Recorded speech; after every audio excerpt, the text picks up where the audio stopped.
How are you feeling? How long have you been here? 3 months, May 17th. And what brought you? That's difficult to answer.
Eventually resulted in your being here in the hospital.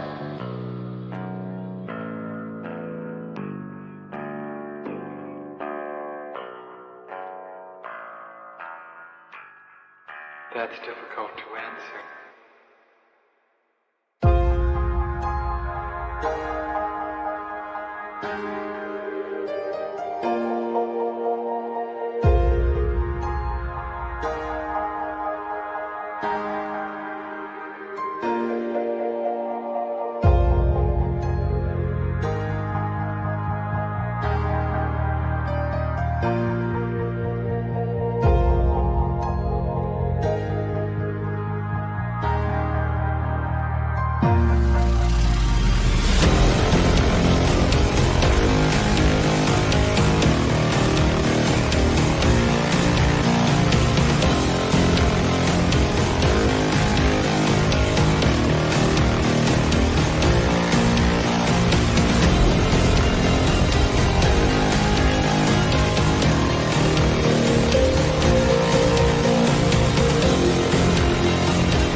the end? There's a noise inside my head of crying people facing death. Is this the end? Is this the end? Oh, I'm burning in the dystopia.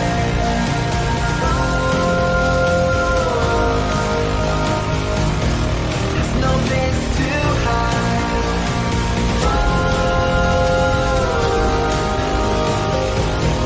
I'm burning in the dystopia.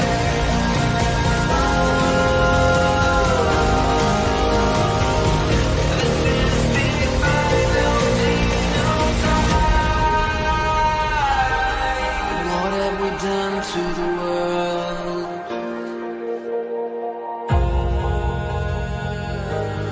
What have we done to the world?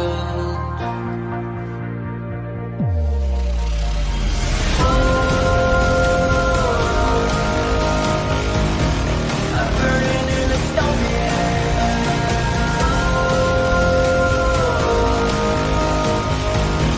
There's no place to hide.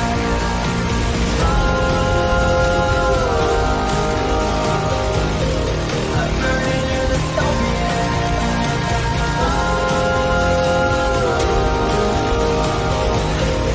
This is the final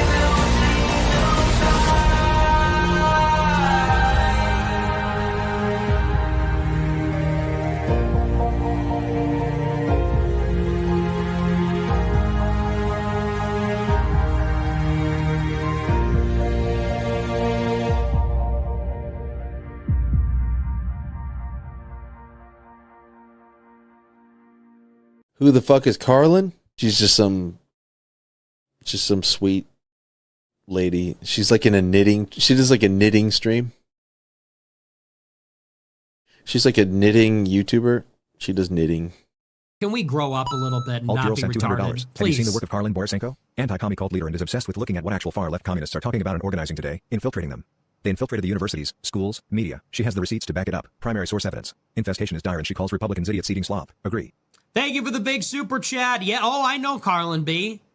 She's solid. She's funny.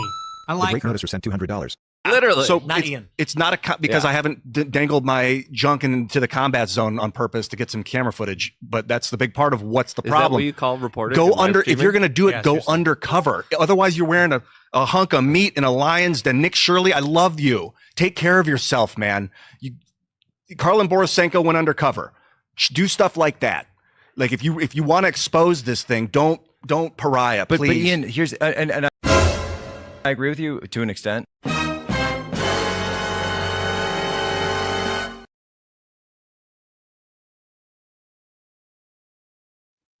What's up, guys? What's up? Happy Thursday. Welcome to the show. This is a little stream I do Monday through Friday at 5 p.m. on YouTube, X, Rumble, and Kick. Yeah, Kick, where we talk about the far left. We do deep dives into the far left. We talk about their strategy. We read their organizing documents. We do all the things that everyone else on the internet is too lazy to do. So I'll do it. Fine. I'll do it. I don't mind doing it. And I know you guys like it too, because the people that do well in my community, the people who last in my community, we love doing deep dives into the far left. Hey, look at this one. Look at this one. Yup, this is, you know what? This is exactly what I'm saying. I find it hard to watch my right-wing YouTubers after seeing this channel. Yeah. And it's not that I do anything special. All I do is I literally just show you the primary source evidence without clipping things out of context, without providing additional commentary to it, without having to say, like, here's what they're saying and here's what I think it means. Like, and we have conversations about what you think it means. But like, once you see the primary source evidence, you cannot unsee it. And once you see the primary source evidence, and then you look at right-wing media and how they cover things and what they talk about and how they clip things out of context. And most importantly, all the things they don't show you, because that's actually really the biggest problem.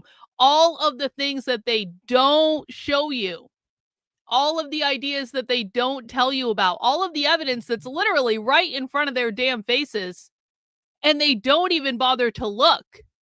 It's like, man, once you see it, you can't unsee it and you can't go back. And then you start seeing how fake and gay everything is. But I do hope that people had a chance to watch the interview that I did with Harrison Smith yesterday.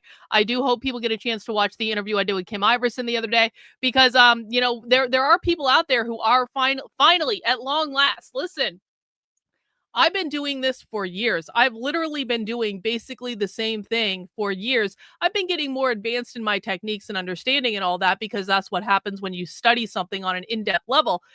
And I gotta say, man, listen, finally, at long last, we have interviewers coming from more of a like right-leaning perspective that are asking the right questions. And that's really been the biggest challenge. You know, one of the biggest problems I've had to deal with over the last several years is people literally just not asking the right questions, or not even bothering to ask questions at all, and just making assumptions and making stuff up and being totally unhinged from reality. And it's just like, you know what? Why can't we just have an intellectual dialogue about what is actually going on? Why can't we actually just look at the evidence and actually have an intelligent conversation about what's going on? And the interviews that I did with Kim Iverson this week, and then with Harrison Smith yesterday, it was so refreshing. It was like, oh my God, this is possible. This is possible in this world. You guys don't even know.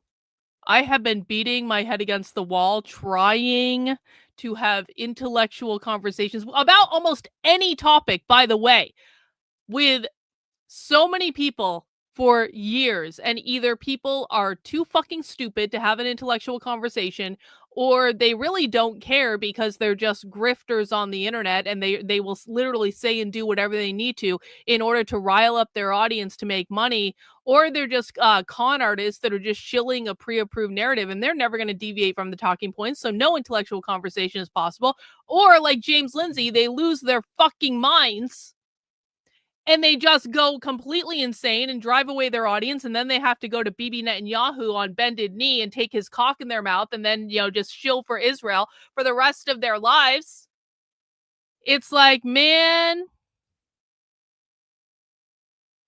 why can't we just have an intellectual conversation? Why can't we just... you know what? It's hard to say what I think of Steven Crowder, because I've never spoken to Steven Crowder. I know that Steven Crowder's team knows who I am. I have offered on multiple occasions to send them information, and they never seem interested in it. And so what do I think of Steven Crowder? The jury's out. I would love it if Steven Crowder actually expressed the type of interest that Harrison Smith did yesterday. I would love if Steven Crowder actually wanted to have an intelligent conversation about what is going on using primary source evidence, and that he was like intellectually curious about it. I would love that. That hasn't happened yet. And so what I will say is, like, I do appreciate Steven Crowder being one of the people that has been speaking out in favor of Nick. I do believe I appreciate that Steven Crowder basically called Jillian Michaels out when Jillian Michaels was being, you know, a stupid fucking woman about platforming Nick Fuentes. I like that. So I think that there's like potential there, but if he doesn't want to talk to me, there's nothing I can do about it. And if he doesn't want this information, there's nothing I can do about it. And if his team doesn't think this is important, then that is reflective on him and what he cares about. And I feel the same way about basically anyone. You guys know that I don't shill myself out for shows and things. I'm not one of those people that's like sliding into someone's DMs going, you know, hey, I would like you to interview me for a reason. I fucking hate that shit. Every once in a while, I'll reach out to people that I'm friendly with. Like, I did reach out to both Harrison Smith and Kim Iverson after the whole, after the arrests were announced earlier this week. And I said, hey, listen, if you guys are looking for someone to tell you about what's going on with this Turtle Island Liberation Front, I read all their propaganda and here it is. And so I sent them both like a DM and basically was like, hey, listen, if you want to do this, like, I'm available. I didn't really anticipate anything was going to happen with it, to be honest, because like almost never does this stuff actually work out. But they both, you know, said said yes and, had me on, which was awesome. But as a general rule, like, I don't shill myself out to go on shows like a lot of people do. I don't do this back dealing networking thing where I'm like, can you tell so-and-so? But I fucking hate that shit. It feels so smarmy to me. And so I just don't do it. And my general approach about these things is whoever is meant to find my work will find my work. Whoever is meant to talk to me will find me eventually, and they will show up and they will come and talk to me. That's exactly what happened with Harrison Smith, by the way. Harrison Smith knew about me years ago, and then he happened to see this SALT training DSA video that I shared on Twitter months ago, and he was one of the only people actually that understood the severity of what that meant. And so he talked about it on his show. And so, like, I was like, like, maybe I wish that everyone found my work sooner, but it happens in its own best time, man. It's like I look back and, if a lot of these people had found my work like a year and a half ago, I was still very new at doing this a year and a half ago. So I've gotten a lot better at doing this, and I've gotten a lot better at explaining this stuff and things like that. So if you guys want people to talk to me, the very best thing that you guys can do is tell them to come and talk to me, because like, I'm not going to go to them and be like, hey, Steven Crowder, you should really have me on your show for reason. I don't like that, especially if I don't actually know someone and never talk to them. If Steven Crowder wants to talk to me, him or his producer can send me a DM and schedule something, like, honestly. And that's how I feel about it, because there's also something to the fact that, like, when people seek you out to talk to you, the conversation is very different than if they don't really know anything about you. And right now, I don't actually think that Steven Crowder knows anything about me or what I do, which is fine, by the way. But it's like, it's very difficult. I've had this experience where, like, someone's producers brought me onto their show, but the host of the show didn't actually know who I had this situation one time where I was on this show and the producers fucking loved me. The producers had watched my How to Speak Socialist class. They had watched my content. The producers of the show were all about my work, and they were very excited, and they basically brought me onto the show. Now, the host of the show, who was a meathead conservative retard, had no idea who I was. He had no idea what my work was. The producers sent him my stuff to watch, but he refused to actually watch it. And so I showed up for the interview, and the producers are all psyched about this, and they have tried to lead this host to understand what I'm talking about, but he just didn't get it. And in the course of the interview, we ended up basically getting into an argument because the producers had prepared me for one thing, and when I showed up, I was met with an ignorant conservative retard fucking meathead ridiculous human being that just was a total asshole that didn't understand my work at all. And it ended up not going very well. And actually, so what happened was, in that situation, I'm not going to say who it was, but like, in that situation, basically I just walked out. I was like, fuck this. And then the producers, like, they reached out to me, like, we're so sorry that happened. That was our fault, and blah, blah, blah. We're going to try again. And so then we tried again, and they forced him to sit down and watch my stuff. And he was so pissed off about the fact that he was forced to do something that he was still a monumental asshole. And so I guess the second interview went a little bit better than the first. It ended up being on his show. Again, I'm not going to say what it is because it was not a good interview, but it was just like, that's the type of situation that I don't want to find. No, it's not Joe Pack. It's not him. That's the type of situation that I never want to find myself in, because it is just maddening. And so kind of how I've thought about things, and I'm just, talking, giving people the time to come in here. How I kind of think about things is like, I kind of see myself, I'm never going to be Nick Fuentes. I'm never going to be Steven Crowder. I'm never going to be someone with a formal show. I don't do what I would consider to be a formal show. I do research on the internet. I do research, and I hold classes on the internet that anyone can go to. Okay? And so like, how I kind of view it is that hang on. That's awesome. Congrats on the job. I know I've got some other super chats. I'll go through all the super chats in a second. I was trying to see what people were saying congratulations on in the chat. how I kind of view what I do is I want to be kind of like an underground cult figure. Like literally, that's what I want to be. Like that one of these people that like if you know, you know, but like if you don't know, you don't know. And I feel like that's a little bit more special and a little bit more like exclusive. And I feel like that's actually just much more interesting than being one of these figures that appeals to like a mass audience, because my work is not for a mass audience. My work is for a very niche audience. It's for a niche audience that are high IQ, that want to do deep dives into this stuff, that want to go beyond the normal talking points. This is not for everyone, and it's never going to be for everyone. And I don't want to be, we are like the punk rock of anti-communists. That's exactly right. That is purposeful and that is intentional because that's what I like. And it's my show, it's my class, and I'll do what I want.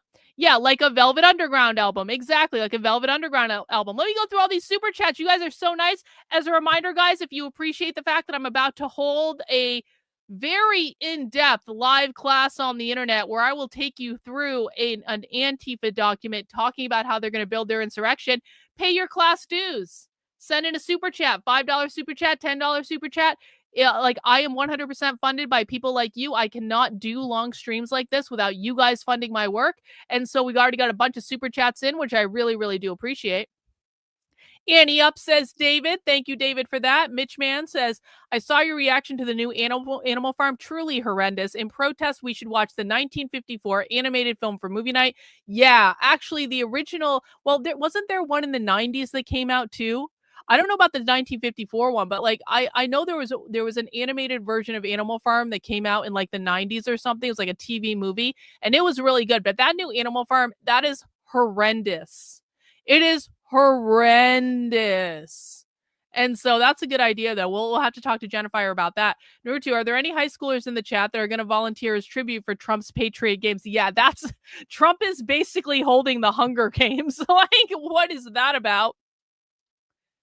Old Sub, hi comrades, don't ban me. I don't plan on banning you today, Old Sub. Just don't be a dick. No whining. That's all it takes. It's not hard to not get banned in my chat. Zero Carb Zen says, I got a job with Intuit as a QBL expert. So now I can actually super chat. Yay, capitalism. Yay. Yay, capitalism. Yay, you getting a job. That's rad. Congratulations on that. Really appreciate it.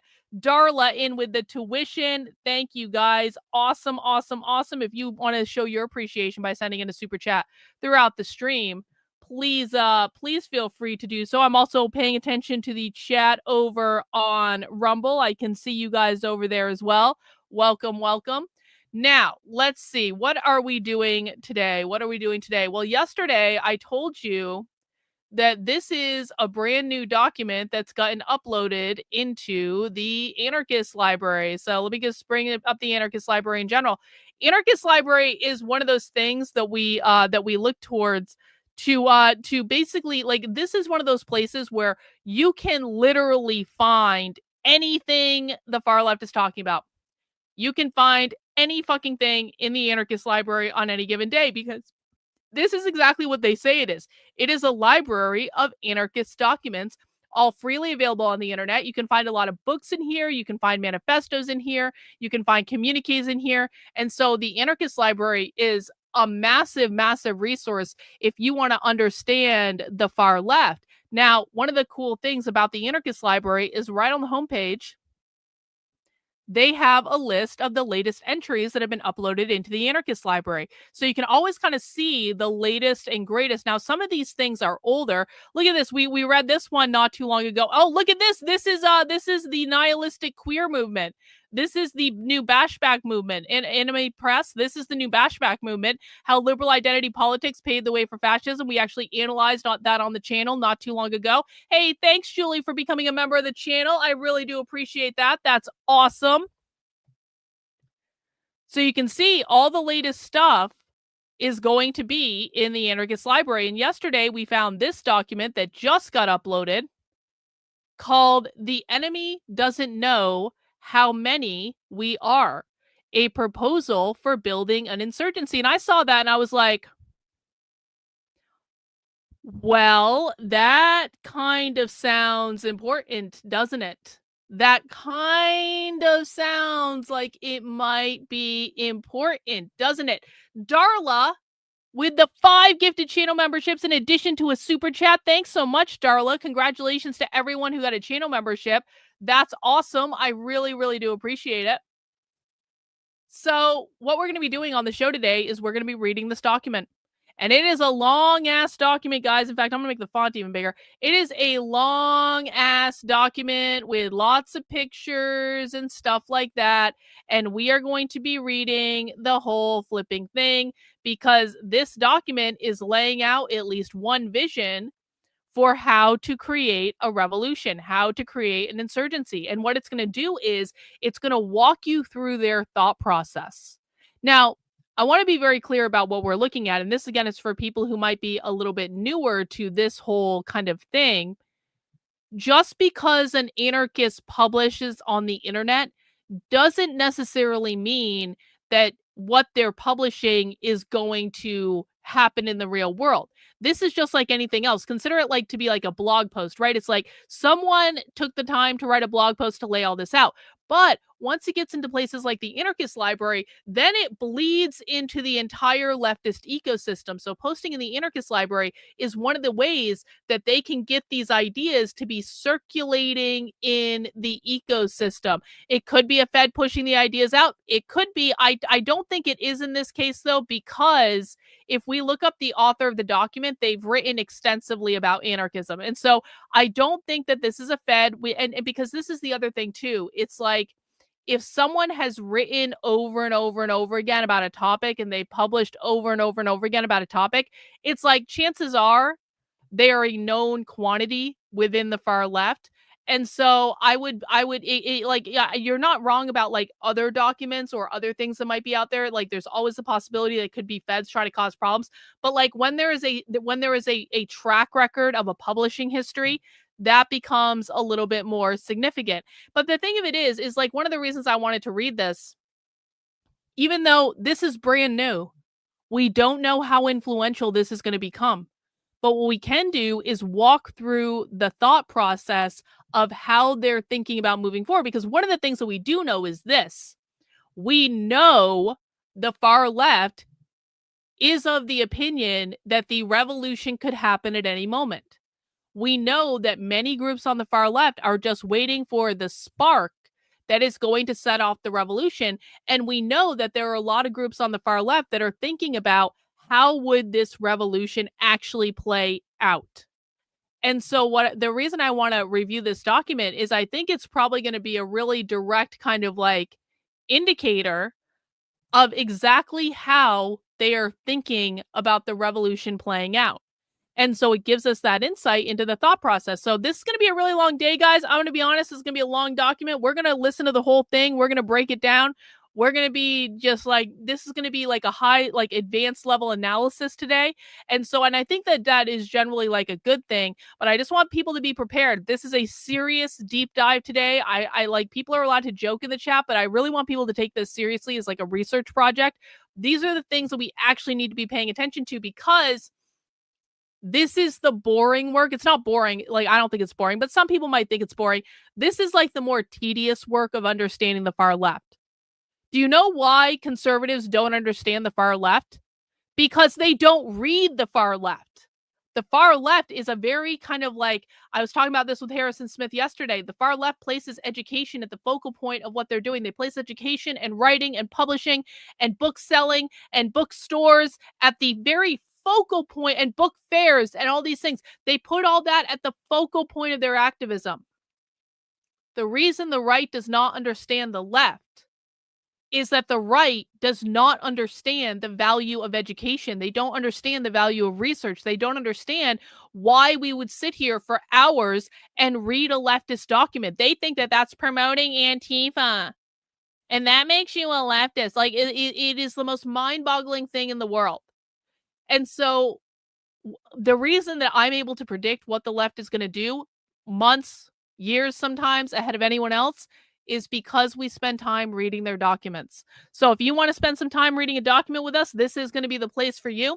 I'm also going to be posting this to my Counter-Revolutionary Book Club podcast. If you go over to my Substack, that is Karlyn, Karlyn.substack.com, click on the book club link. This is the Counter-Revolutionary Book Club. And the Counter-Revolutionary Book Club is both a podcast and just an archive of documents and things like that, where we are reviewing far left material. So these are deep dive podcasts where we read the documents, we break them down, we talk about the language, we talk about the ideas. And so I created a separate podcast for this just for the people who really want those deep dives. You can find the audio podcast on Spotify and iTunes. You can find the video archive over on my Substack. Again, just go to the book club section of the Substack.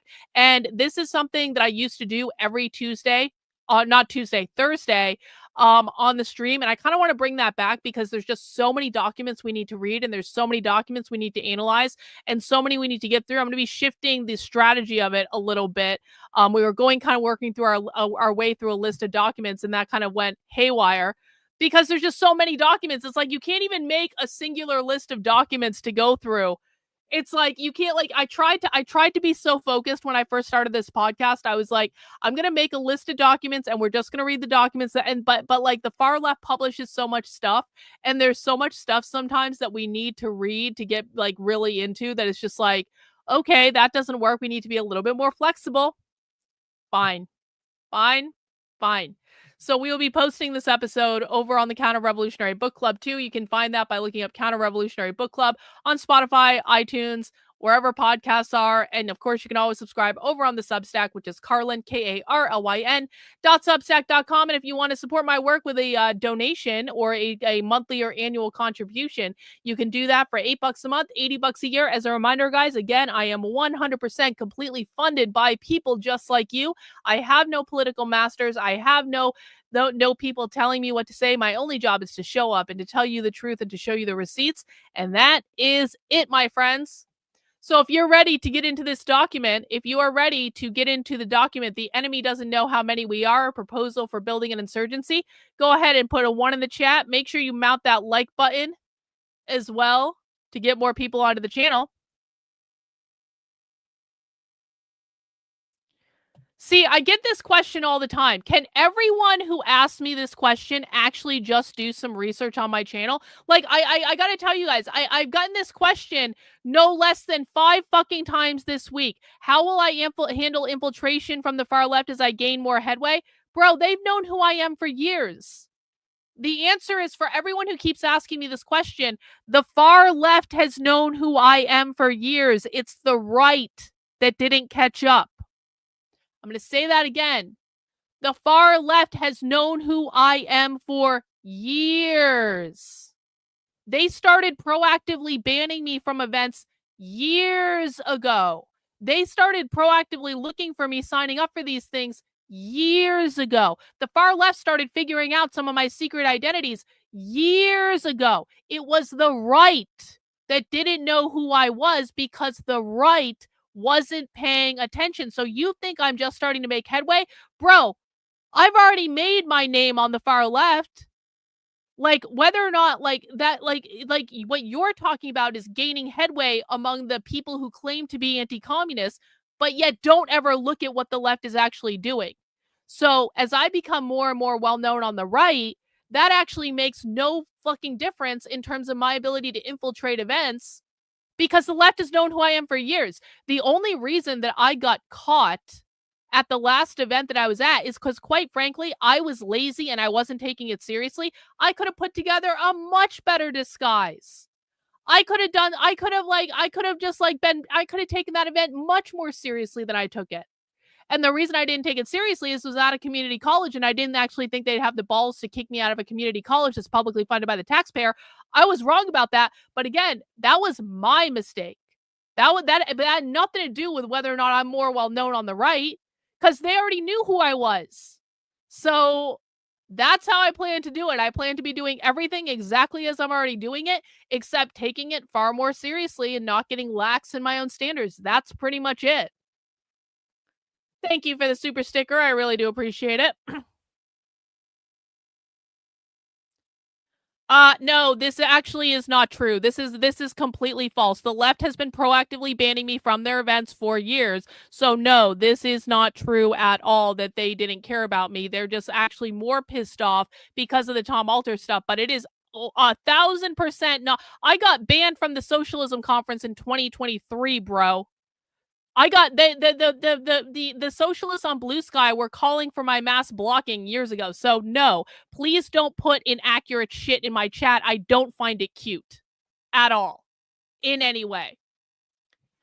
All right, let's get into the analysis of this document. And again, if you are new, if you're just joining, this is going to be part of the Counter Revolutionary Book Club, which you can find over on my Substack. That is Karlyn, KARLYN.substack.com. And just click on the book club link and you can find a treasure trove of documents that we've reviewed in the past. This is going to be a very deep dive analysis into this document. The enemy doesn't know how many we are, a proposal for insurgency. And this was written by Sophia Valencia, who is a communist and an anarchist, and this is available on the Anarchist Library. I will put the link in the chat for people who would like to follow along. And certainly you don't need to read this document with me, but we're going to be doing it together as a community. If you have any questions as we make our way through this document, please feel free to ask them in the chat. And let's get this party started. We'll start with Revolutionary Pledge. Let me get my reader up. Here we go. Revolutionary Pledge. Positions are seldom lost because they have been destroyed, but almost invariably because the leader has decided in his own mind that the position cannot be held. 1. This observation opens up a world of possibility based on the sheer will not to be deterred. Unlike the paid mercenaries of state army, liberation forces are gifted with a deep motivation for the struggle. As a guerrilla commander in the Kurdish HBG once noted, there can be a successful action with just one fighter if they have the will and determination to succeed.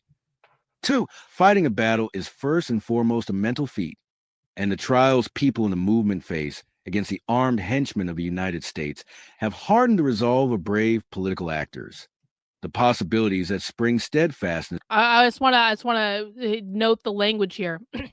Fighting a battle is first and foremost a mental feat, and the trials in the movement to face the armed henchmen of the United States have hardened the resolve of brave political actors. They're saying this is a head game, guys. We have to, I spilled my coffee. That's okay. I have a napkin. This is a mental game. We have to get our head in the game. We have to be mentally prepared to do this. This is not about a physical thing. This is about a mental preparation. And then explicitly calling the United States henchmen, armed henchmen, that tells you exactly who they think the enemy is. Thank you, Malcolm, for the super chat. I really appreciate that. The possibilities that spring steadfastness underpins the following text. This text lays out a strategy for fighting an asymmetrical war against a much better armed and more technologically advanced enemy. The war of the small against the mighty will be won by fortitude and determination. HBG teacher instructs students in the art of guerrilla war. Introduction. For many decades, a movement for liberation in the United States has been on the back foot. Overwhelmed by the struggle to survive, many find themselves and their groups reacting to the brutality of the state through programs like Cop Watch, IC Watch, and demonstrations or encampments. These initiatives are important, even essential, but always in response to the violent overtures of institutionalized racism.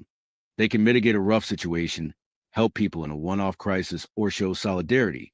But no recent attempt has presented a way to win the war against humanity waged by the U.S. government. There are many examples of oppressed people throughout history overcoming their... Well, that's a little on the nose. They can mitigate a rough situation, help people in a one-off crisis, or show solidarity, but no recent attempt has presented a way to win a war against humanity waged by the U.S. government. When I say that the far left is trying to overthrow the government, what I mean is the far left is literally trying to overthrow the government.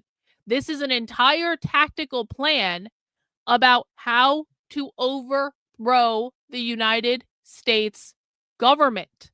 And they're talking about this explicitly. There are many examples of oppressed people throughout history overcoming their oppressors or colonizers, but not many with a long-standing anarcho-communist result. On the other hand, there are a lot of far-left groups that currently exist. When you see the word anarcho-communist, you have to think Antifa, because that's what that is. Like anarchists, when we're talking about anarchists on the left, that is Antifa. When we're talking about anarcho-communists, that is Antifa. Okay? Not all far left groups are Antifa. And by Antifa, I mean people who are dressing up in black bloc, engaging in violent and destructive action, anarchists that just want to burn the whole thing down. I'm defining Antifa based on their behaviors in terms of like calling to overthrow the government, setting shit on fire, doing surveillance culture and security culture, dressing in black bloc, being very worried about their DNA and their credit cards and their cell phones and stuff like that. That is what constitutes Antifa. There are people on the far left that do believe in revolutionary communism that are not necessarily anarchists, and they are not necessarily engaging in this type of direct action. I'll look at Tom Alter as one of those people. Listen, I may have gotten Tom Alter fired from Texas State University for being a communist calling to overthrow the government, but I don't actually think that Tom Alter is a member of Antifa. I don't think Tom Alter is getting dressed up in black bloc. I don't think that Tom Alter saw himself as someone who is actually going to go and do the dirty work. He is the professor. He's on high. He is like, and he's going to tell people what to do. He's not actually going to go and get his hands dirty, though. So Tom Alter is an example of like someone who is absolutely a revolutionary communist, but he's not necessarily Antifa. He's not making proactive plans. Now, he's encouraging it. He's saying that the violent revolution is necessary against the bloodthirsty U.S. government, and he absolutely would be supportive of such an action if it took place, but he himself is not implementing the action. And I think that this is a very important distinction to make. I'm not suggesting Tom Alter isn't dangerous. I do think he's dangerous. That's why I got him fired from his job. But I don't think he is as dangerous as Antifa. There are different levels to this. It's like a spectrum of danger on the far left, and we need to be nuanced about how we're viewing this. On the other hand, there are a lot of far left groups that currently exist that mean well and have excellent analyses, but could benefit from strategic direction in order to become revolutionaries. The question for all those on the side of humanity: how to win the war that has been launched against communities of color, how to effectively overthrow the state, how to organize toward a liberated society. Taking example from diverse insurgent forces, this text will look at how to adapt effective organizational models to support an anarcho-communist revolution.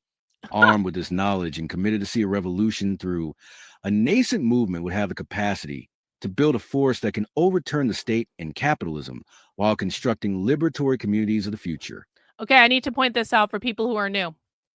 Armed with this knowledge and committed to seeing a revolution through, a nascent movement would have the capacity to build a force that can overturn the state and capitalism while constructing liberatory communities for the future. Liberatory communities mean communes. They mean communist societies. The state and capitalism, insofar as the far left is concerned, remember, they're talking about the United States. They're talking about the United States government. When they say the state, they are using that term interchangeably with capitalism. That's why they're using it together there. Because the state for them, again, the state means the United States government, the United States Constitution. The state is a manifestation of capitalism because the state upholds capitalist values.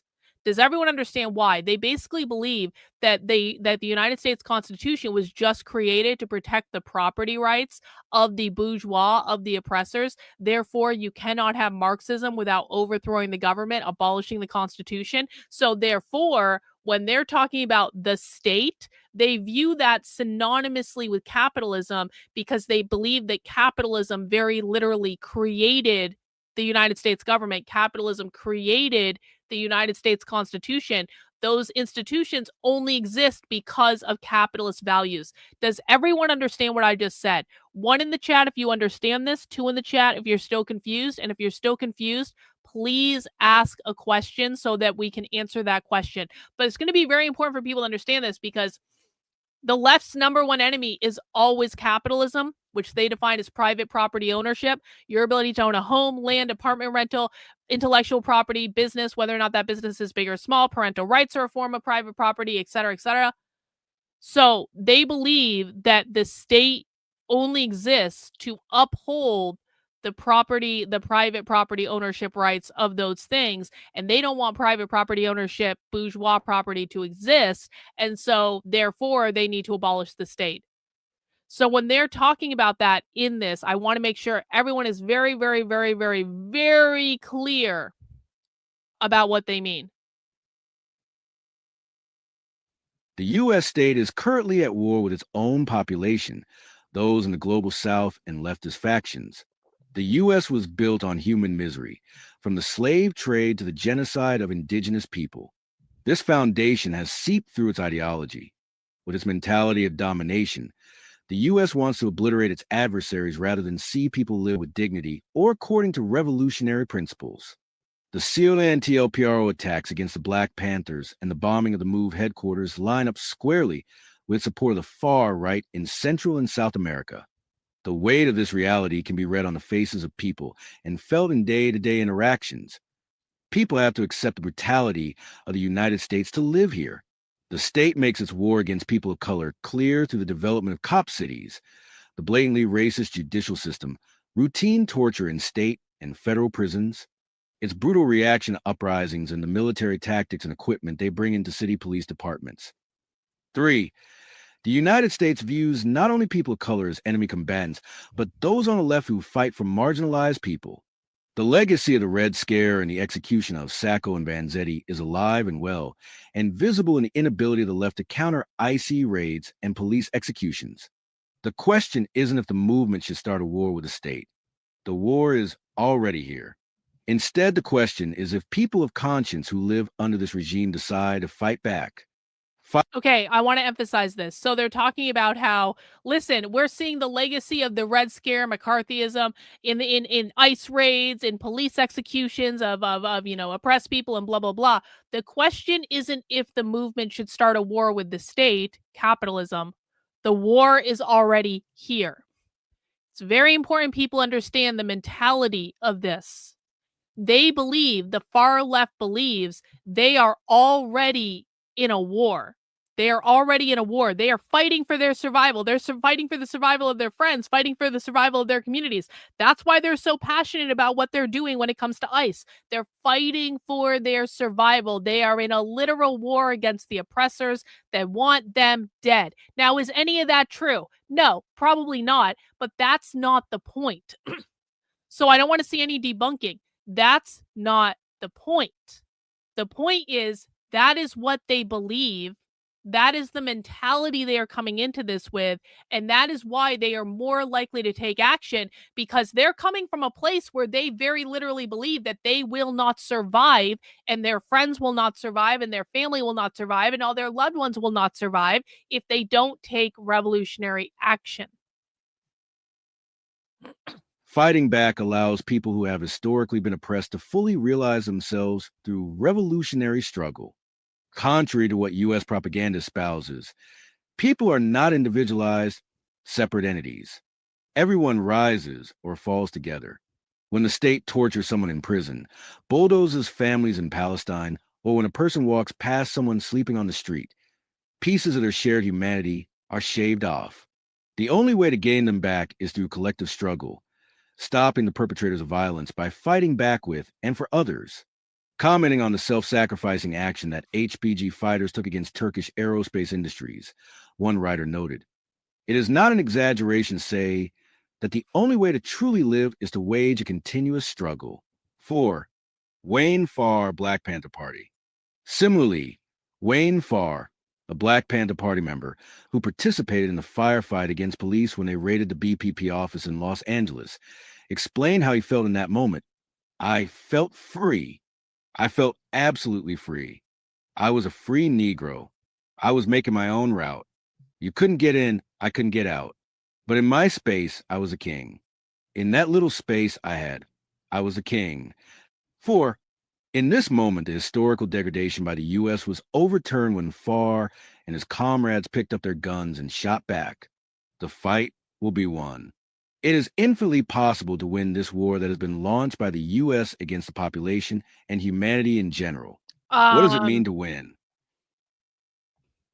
Well, you must have never read the far left then. What are you talking about? I find it strange they never mention fractional reserve lending or the Federal Reserve. Bro, the far left wants to eliminate all fucking money. What are you talking about? They don't mention this. They don't like the Fed. They don't support the Fed. They not only do they not support the Fed, they don't want fucking money to exist.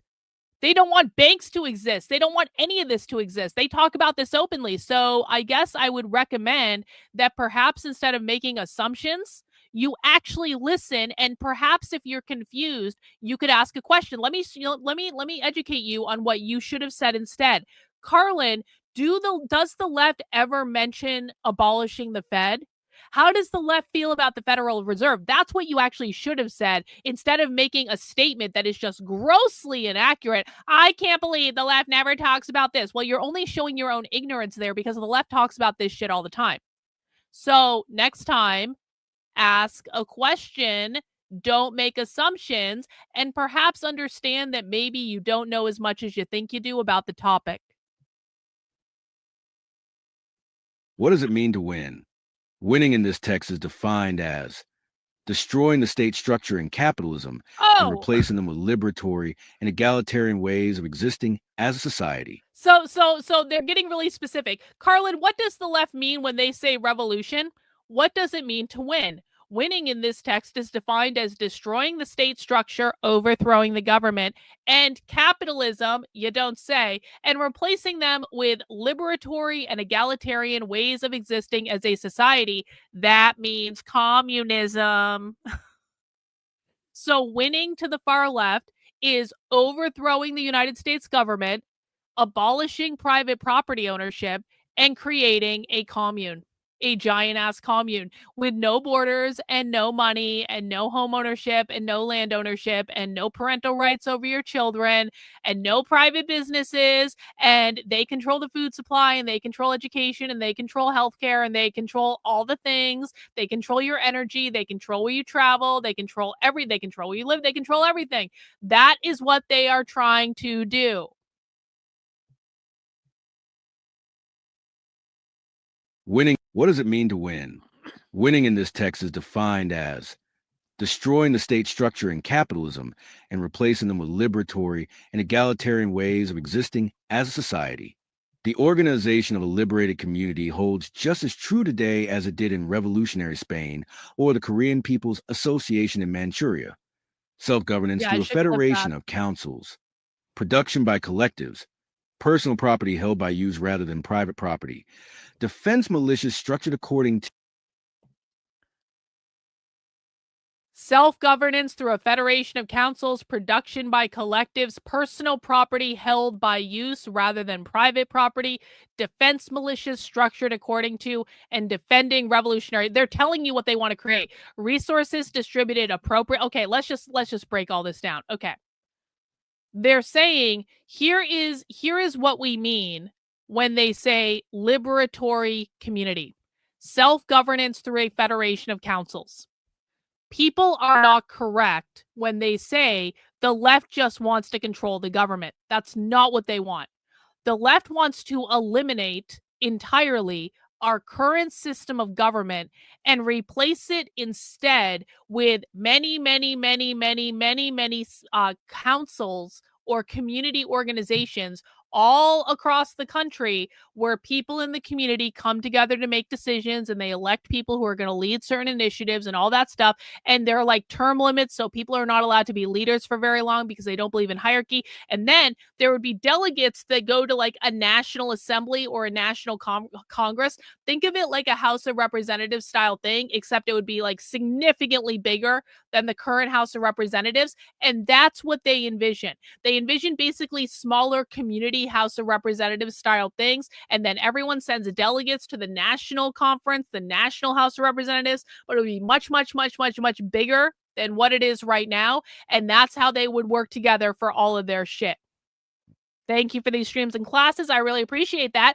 Doug, thank you for the 5 channel memberships. Doug, I really appreciate that.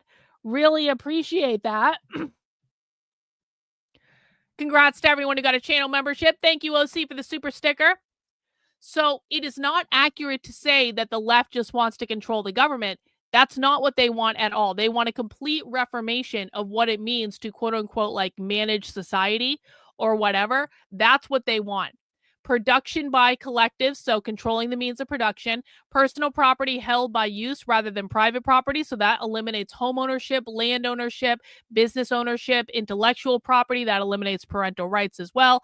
Defense militias structured to and defending revolutionary values. So the left does want to abolish the police.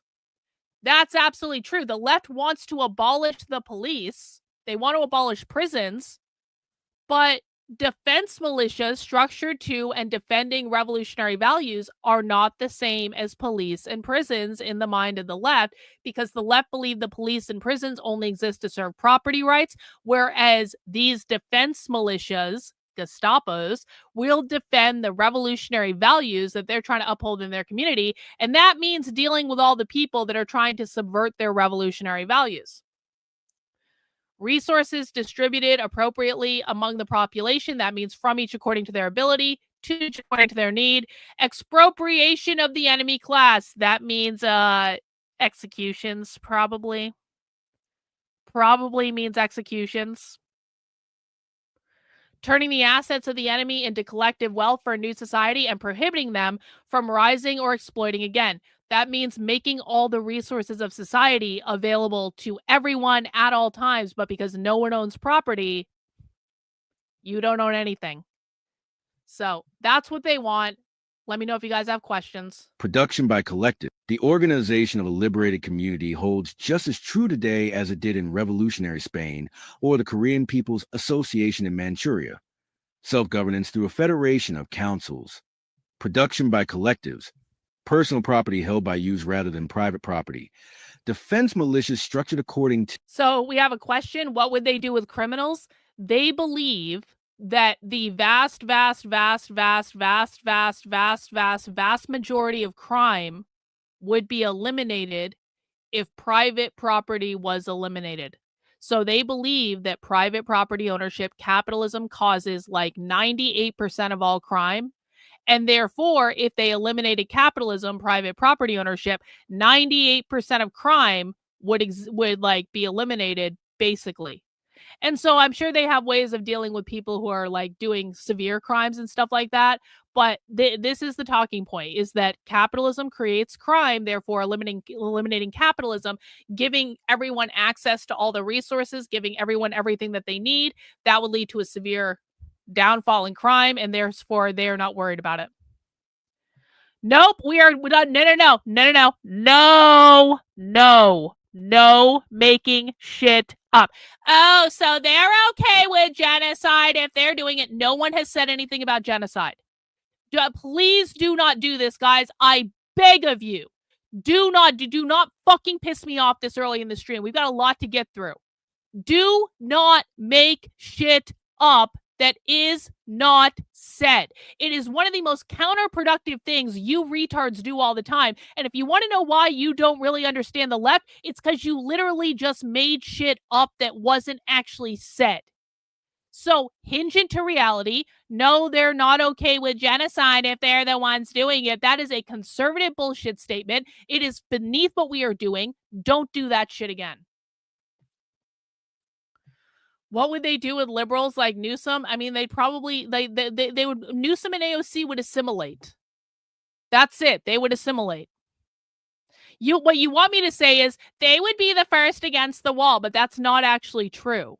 That's not actually true at all. They would probably just assimilate to the new order.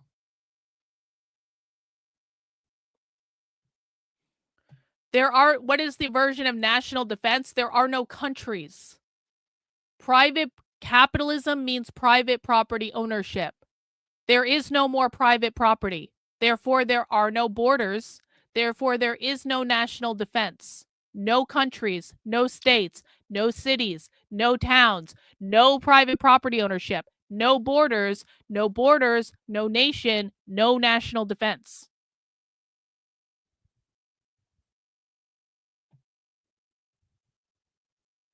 No, it's not a genocide because they believe they're liberating people. It's literally not anything near a genocide. We are literally like, this is why I prohibit making shit up in my chat.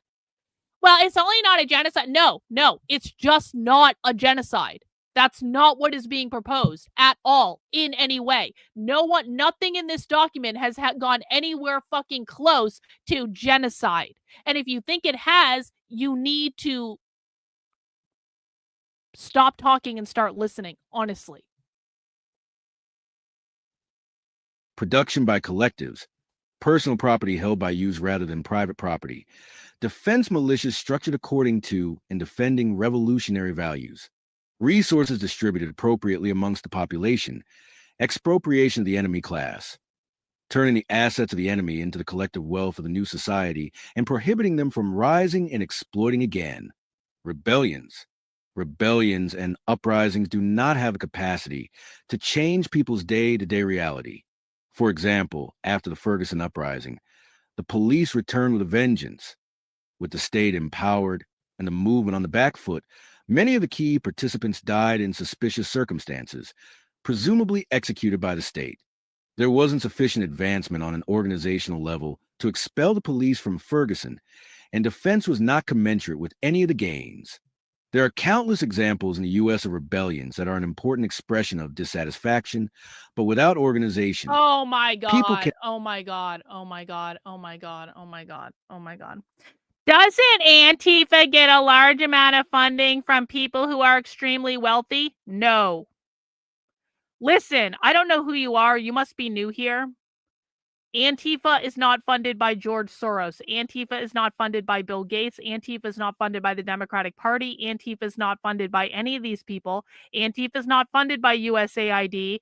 No. And I'm going to strongly recommend that you literally just stop listening to whoever says they are. Stop listening to whoever told you that, because whoever told you that has no idea what they are talking about, and they should really shut the fuck up and stop misinforming their audience. It's not your fault you were lied to, but like, if you continue to listen to people who are lying to you after you become aware that they have lied to you, that is actually your responsibility. So no, Antifa is not funded by extremely wealthy people. Antifa is funded by mutual aid, which is small cash donations that they give each other that are untraceable. No, there's not going to be any RICO case against Antifa because Glenn Beck is a fucking liar and he made a whole bunch of shit up.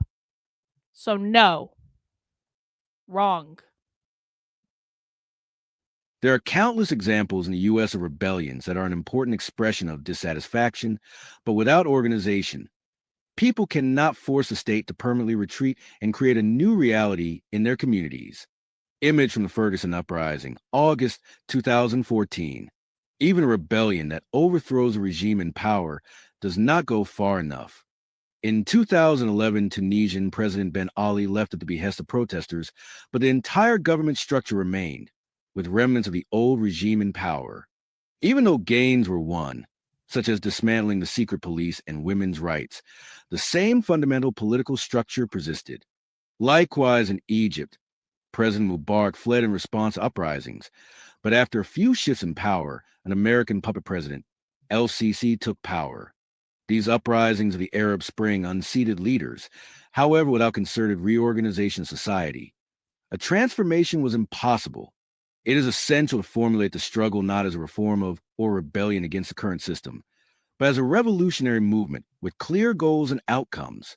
The state must be completely dismantled, and social structures have to be rebuilt from the basis of liberatory values. Okay, so what they're doing here is, you can see they're going through past like revolutions or uprisings, and they're saying, here's why this didn't work. The far left is very well read on things that have happened around the world, and they try to factor that into their equation of like what worked, what didn't work, what do we need to do next time. They're very, very adept at that. They don't just look at what's happening in the United States, they look at what's happened all over the world. And so they're saying it's essential to formulate the struggle not as a reform or a rebellion against the current system, but with a revolutionary movement with clear goals and outcomes. Their goal is not to reform the current system. Their goal is to overthrow the current system and replace it entirely with something else. An insurgency is needed to succeed. Using armed force and social organizations, The goal of an insurgency is to make it impossible for the state to govern its territory and through political, social, and economic organization, affect a liberatory change within that territory. Okay, how great is this? Because they're laying it out specifically. What do we mean when we say we are creating an insurgency? How are we defining an insurgency? Well, an insurgency makes it impossible for the state to govern its territory and through social, political, and economic organization affect a liberatory change within the territory. So basically, they are trying to make it impossible for, more specifically, the Trump administration to effectively govern and implement their ideas. And guess what, guys? They're already being very successful at this. The far left has made it damn near impossible for Trump to get the mass deportations. The far left has chased them out of multiple cities. The far left is blocking them at every turn. The reason that Trump has only deported like 500,000 people in the first year. That's pathetic. I was promised mass deportations. 500,000 people being deported in the first year means only 2 million people would be deported at all. And I was to understand that 20 million people came in illegally under Joe Biden alone. So Trump is nowhere near to mass deportation level. It's not even close. And the reason that Trump is nowhere near mass deportation level is because of the far left. That's why the far left has been doing anti-ICE organizing literally since before Trump took office. So this is part of what they mean. You know, people are confused like, oh, these anti-ICE protests, they're stupid. They're just dancing outside of ICE facilities. They're not even successful. They don't even know what they want. Well, they very successfully chased the Trump administration out of Chicago. DHS left Chicago. Chicago has basically given up on any idea of doing mass deportations because of all the organizing, because of all the protesting. So that's what they're talking about. They are trying to make it impossible for the administration to govern. Now, of course, an insurgency is going to go beyond preventing deportations. They're going to try to make other aspects of society impossible to run too. This is where you get the mass general strike coming in, the mass general strike being the thing that's going to happen on May 1st, 2028. Their attempt to shut down all of society. All the practice strikes we're going to see between now and May 1st, 2028, that is an effort to economically cripple all of society, making it impossible for the government to function. Using armed force and social organizations, the goal of an insurgency is to make it impossible for the state to govern its territory and through political, social, and economic organization, affect a liberatory change within that territory. This starts with guerrilla warfare, political polarization, the mobilization of local support, and develops as partisans replace state and capitalist functions with their own. The objective of an insurgency is to permanently eliminate the state and create long-lasting liberation. This change should replace a capitalist economy with a collective one, change a federal representative government to locally centered self-governance, remove an exploitative social ethic, and instill one that values all members of society and shift from poisoning the land and water to protecting the environment. So you're seeing again, the objective of an insurgency is to permanently eliminate the state and create long-lasting liberation. The change should replace a capitalist economy with a collective one, change a federal representative government to a locally centered governance, remove an exploitative social ethic and instill one that values all members of society, that means capitalism, and shift from poisoning the land and water to protecting the environment. The left believes that capitalism has literally created climate change and that capitalism is literally going to kill everyone with climate change. That's why they're mentioning that there. Fighting forces and political social organizations are built up simultaneously to, on the one hand, develop liberatory self-governance and collective economies, and, on the other, protect political gains while destroying the state. Anti-colonial Guinea-Bissau shows what an insurgency looks like in practice. Resistance forces built up parallel political and social organizations for years to develop popular support for the struggle. The Revolutionary African Party for the Independence of Guinea and Cape Verde, PAIC, party initiated educational systems, roving hospitals that served fighters and local people in barter bazaars. Amilcar Cabral, the founder of the PAIC and an agronomist, taught people how to grow food to sustain themselves while also feeding the fighting forces, who would help work the fields with the people. The intertwined growth of revolutionary social organizations and fighting forces made for a complete social transformation within the liberated zones in rural areas that were entirely resistant to Portuguese colonizers. PAIC School in Guinea-Bissau. The remit of an anarcho-communist insurgency is to build a society that is driven by the self-governance of the people. Through the process of engaging in self-governance, people become collectively minded, self-actualized, and responsible for their entire communities. It is ideologically consistent and strategically important to facilitate this type of social organization because an insurgency is a war for the population. If people agree with a political project, they will want to participate and help the fighters. A salient example is the bank tellers who drove Black Liberation Army, BLA, fighters to Chicago from New York overnight when they needed a hideout, or people from local neighborhoods who would give BLA members their guns if they lost theirs during a firefight. 5. This would not have happened without community support and a certain level of organization created by above-ground groups. An insurgency has been described by counterinsurgent experts as 20% military and 80% political, wink with a frown 6, another way of articulating the famous Clausewitz quote, "War is a continuation of the policy by other means." Without people supporting the insurgent forces, it is impossible to have a struggle, and people with support of insurgents are creating sustainable means for true liberation.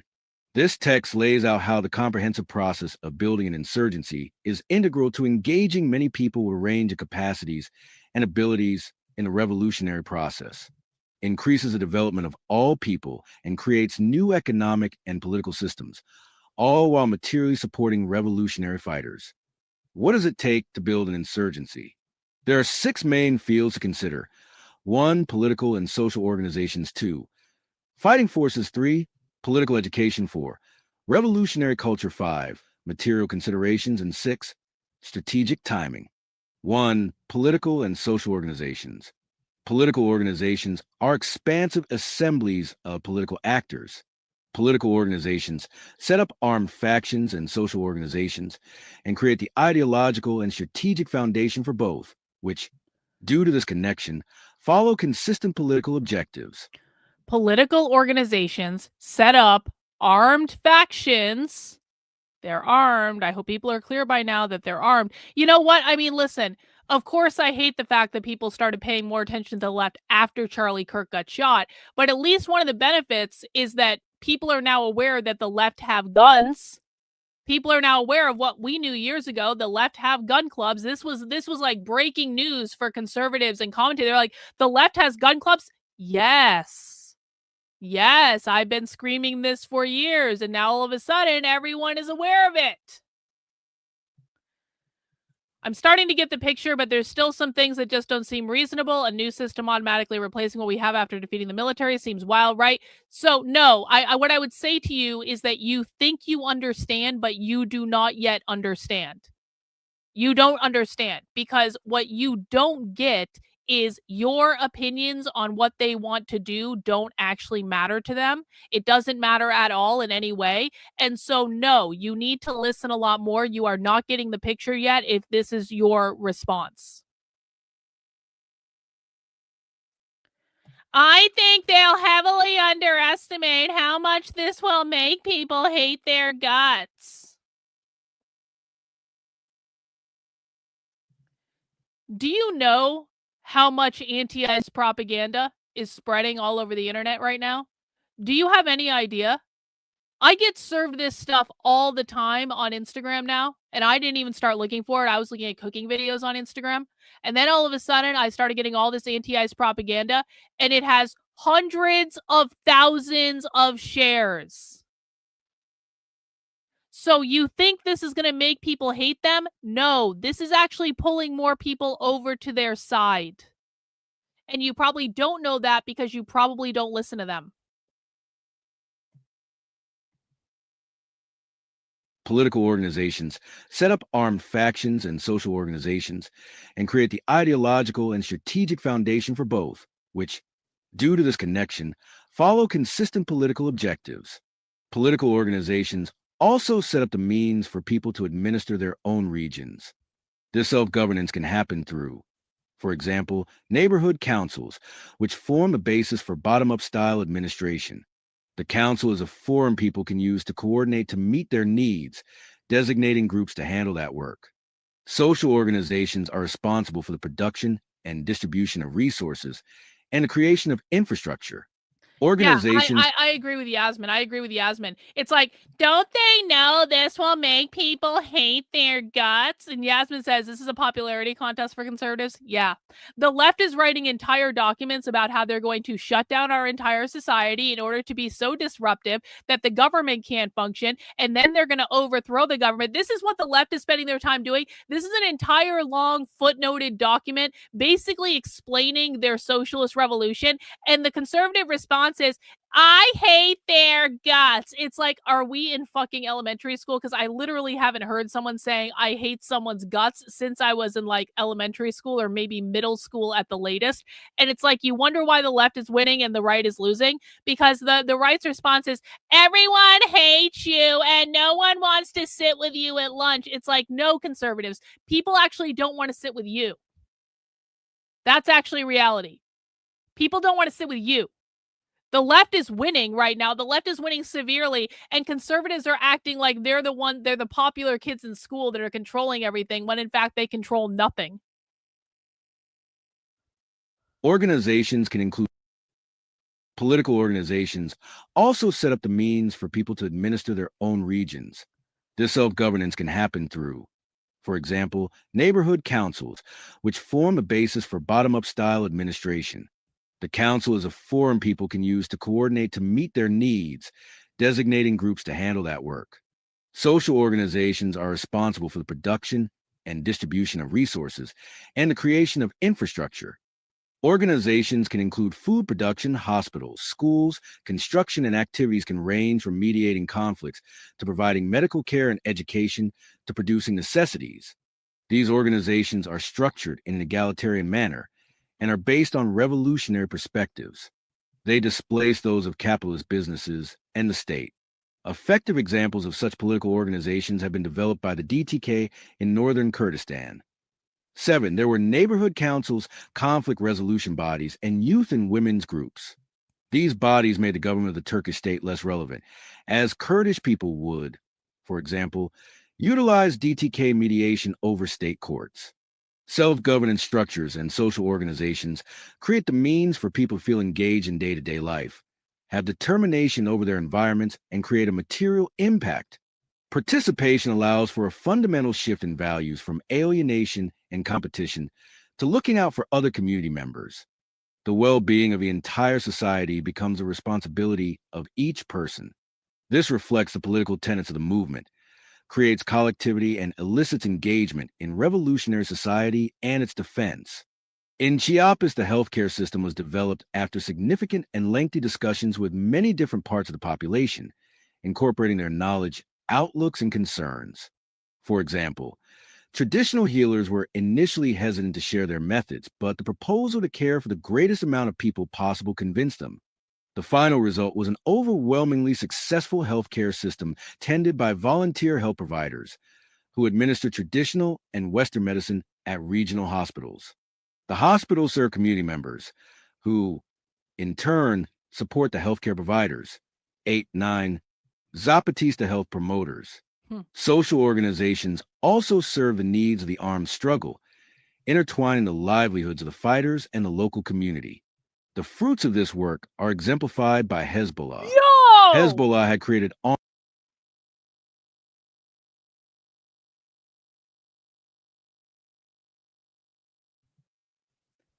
This document uses Hezbollah as an example to be emulated in terms of intertwining the lives of the fighters and the local community.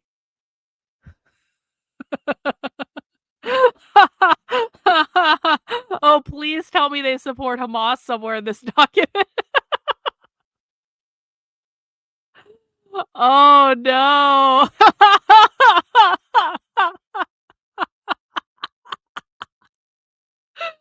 Okay, continue, socialist. Social organizations also serve the needs of the armed struggle, intertwining the livelihoods of the fighters and the local community. The fruits of this work are exemplified by Hezbollah. Hezbollah had created armed and social components, welfare, schools, hospitals, supporters with rocket launch rooms in southern Lebanon. They demonstrated that they care about people's well-being, giving credence to Hezbollah's armed defense of the region. The Israeli pager attacks on Hezbollah members were thus viewed as attacks on the whole population, bringing much of society, even political opponents, together in support of the organization. Immediately following the incident, one prospective donor, a taxi driver named Hussein, explained his motivations to a local broadcaster. "How can I continue to see while they have been blinded?" he said. "The eye that I will donate will protect the nation." 10. When people participate in the process of building and running social organizations, they are actively eroding the state's administrative control. Local people become fighters without ever picking up a gun. An insurgency mobilizes support by normalizing revolutionary social organizations so that regular people use them to, for example, go to the doctor, get food and clothes, become educated, etc. Regular people become political partisans when they participate in self-governance, as in the neighbor councils and grandma-run food distributions that cropped up during the Estelito social uprising in Chile. Okay, I want to emphasize this. Regular people become political partisans when they participate in self-governance, such as neighbor councils and grandma-run food distribution places. Listen, one of the things the left does very, very well is they give people opportunities to participate in different activities, whether that be that they're doing mutual aid, whether that be that they're doing this anti-ICE training and they're handing like whistles out in their communities, whether that be protests, whether that be volunteering at a like an event or something like that. The left gives people all these opportunities to participate actively in the system. And part of the reason why they do so much is to give people multiple chances to participate in the system, because even if they're just like showing up and they're volunteering for like the first time, or they're just like, you know, giving a mutual aid thing like $20 that they can use or something like that, that one political act can turn into 2, can turn into 3, can turn into 4. This gives, yeah, exactly. Kristen says you're giving people a purpose. You're giving them a way into to an ecosystem which they're going to feel like they can make a difference. They become like normal people, regular people become political partisans when they participate in this process. And again, no one said everyone gets a ribbon. No one said that. Do not make shit up. If you are about to make something up, what you should be doing is asking a question instead. Literally, no one is saying everyone gets a ribbon. They are participating. They are actually showing up. This is not a participation trophy. This is being a part of a social ecosystem. Leave it to conservatives. Regular people become political partisans when they participate in self-governance, as in the neighbor councils and grandma-run food distributions that cropped up during the Estelito social uprising in Chile. Or, for example, in Barcelona during the Spanish Revolution, neighbors were empowered to physically block bailiffs from entering their neighborhoods to conduct evictions. 11. In essence, the battle for administrative functions is what will determine if the state remains in a region or the insurgent will be successful. Both the insurgent and the state will win legitimacy if people participate in their social organization.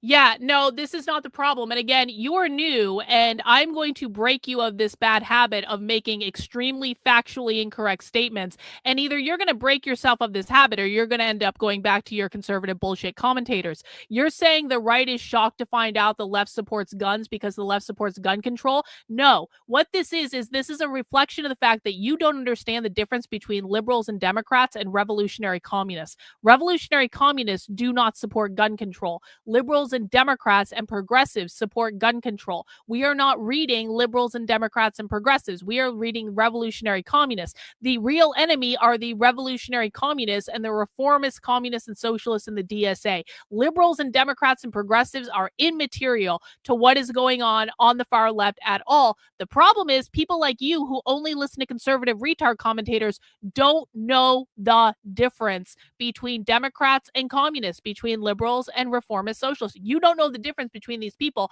and that's why you assume that they all support gun control when in fact the people that we're reading right now never supported gun control in the first place. So again, this is the second time I've said this to you. The third time's going to get you timed out for the rest of the stream. You need to start asking questions. Stop making statements based on the bullshit commentators that you've been listening to up until this point, and start asking questions. No, you weren't actually being sarcastic. Don't fucking lie. In fact, you're going in a timeout just for pissing me off. You were not being sarcastic, please. What are we going by? Dragon Balls! Thank you for being a member of the channel for 22 months, Dragon Balls. I really appreciate that. Sitting behind a keyboard at home or in church to say we hate their guts is not action. Organizing protests and burning down cities is action. So true. So true.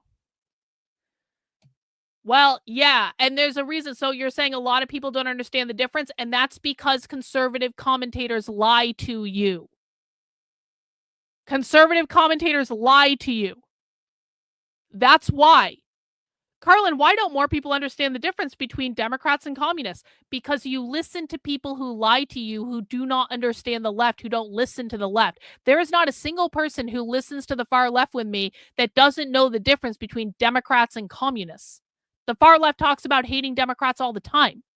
So if your conservative influencers and pundits were actually showing you the real information, there would be no confusion. But you are being lied to by your own media, so stop fucking listening to them.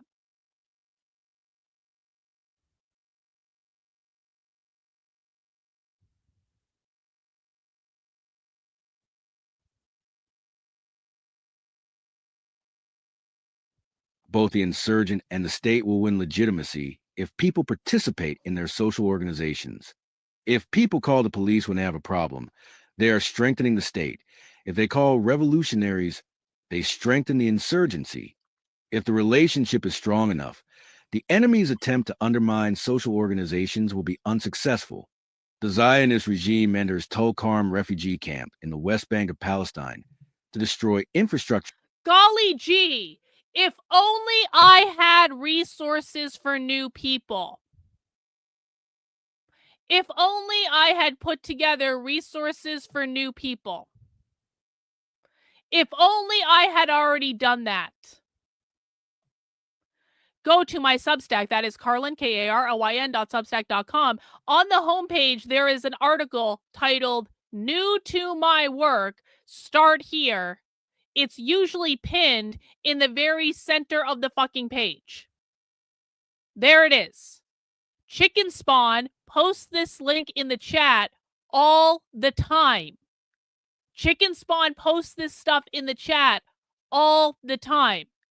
The resources are there. The resources are created. The resources are as overt as I can possibly make them. If new people want to come here and they don't pay attention, there is not shit that I can do about it, guys. Now, please, we have a long document to get through, and this keeps getting derailed by people who are not asking questions, people who are trying to derail it and bringing up topics that have nothing to do with this.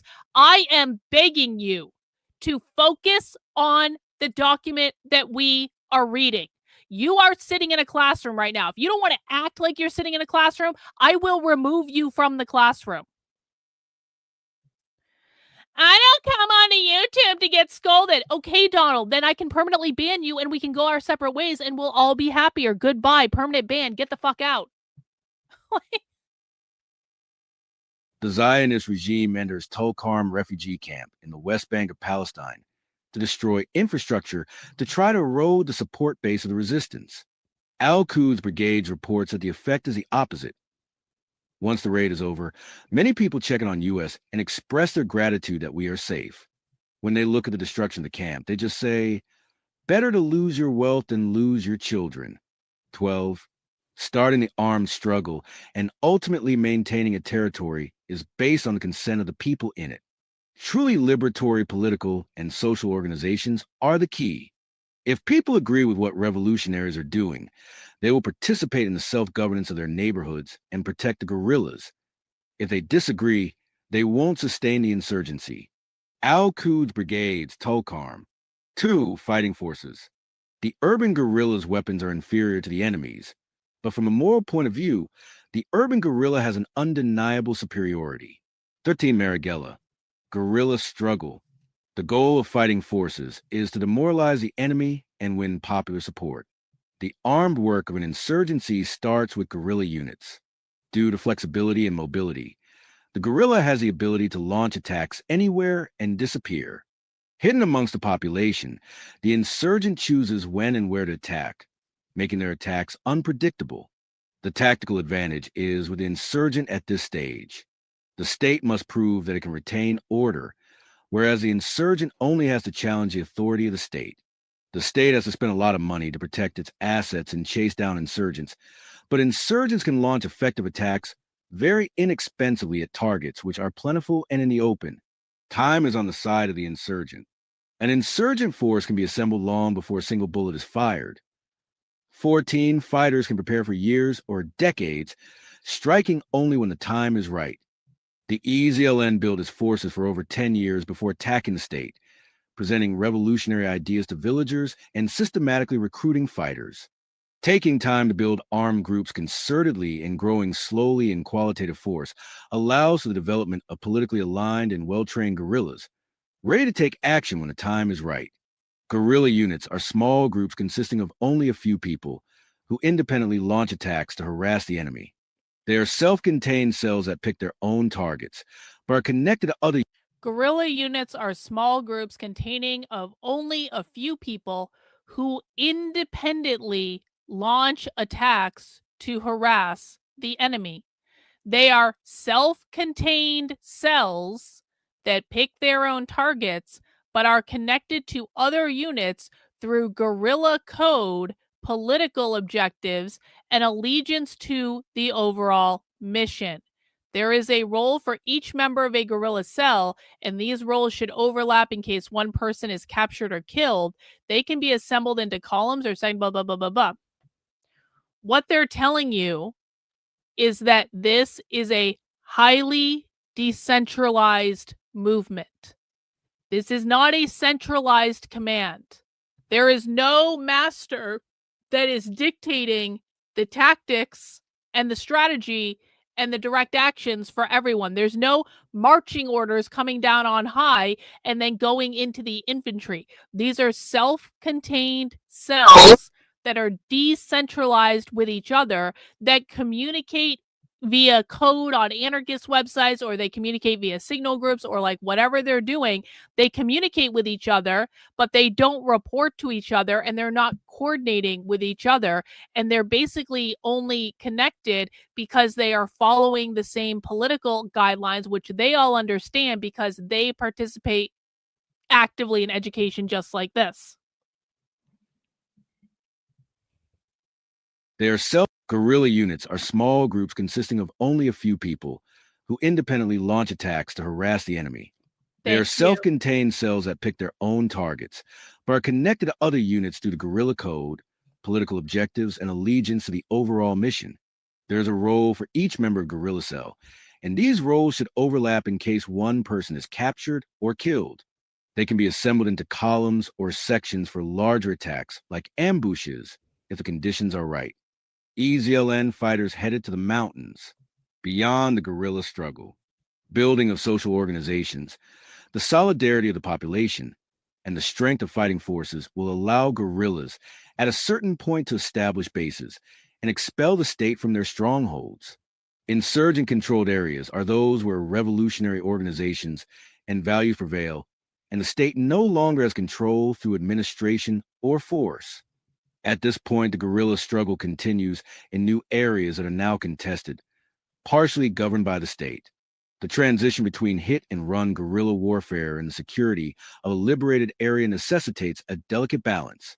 Forces are needed to both defend the area and to contest regions beyond that territory.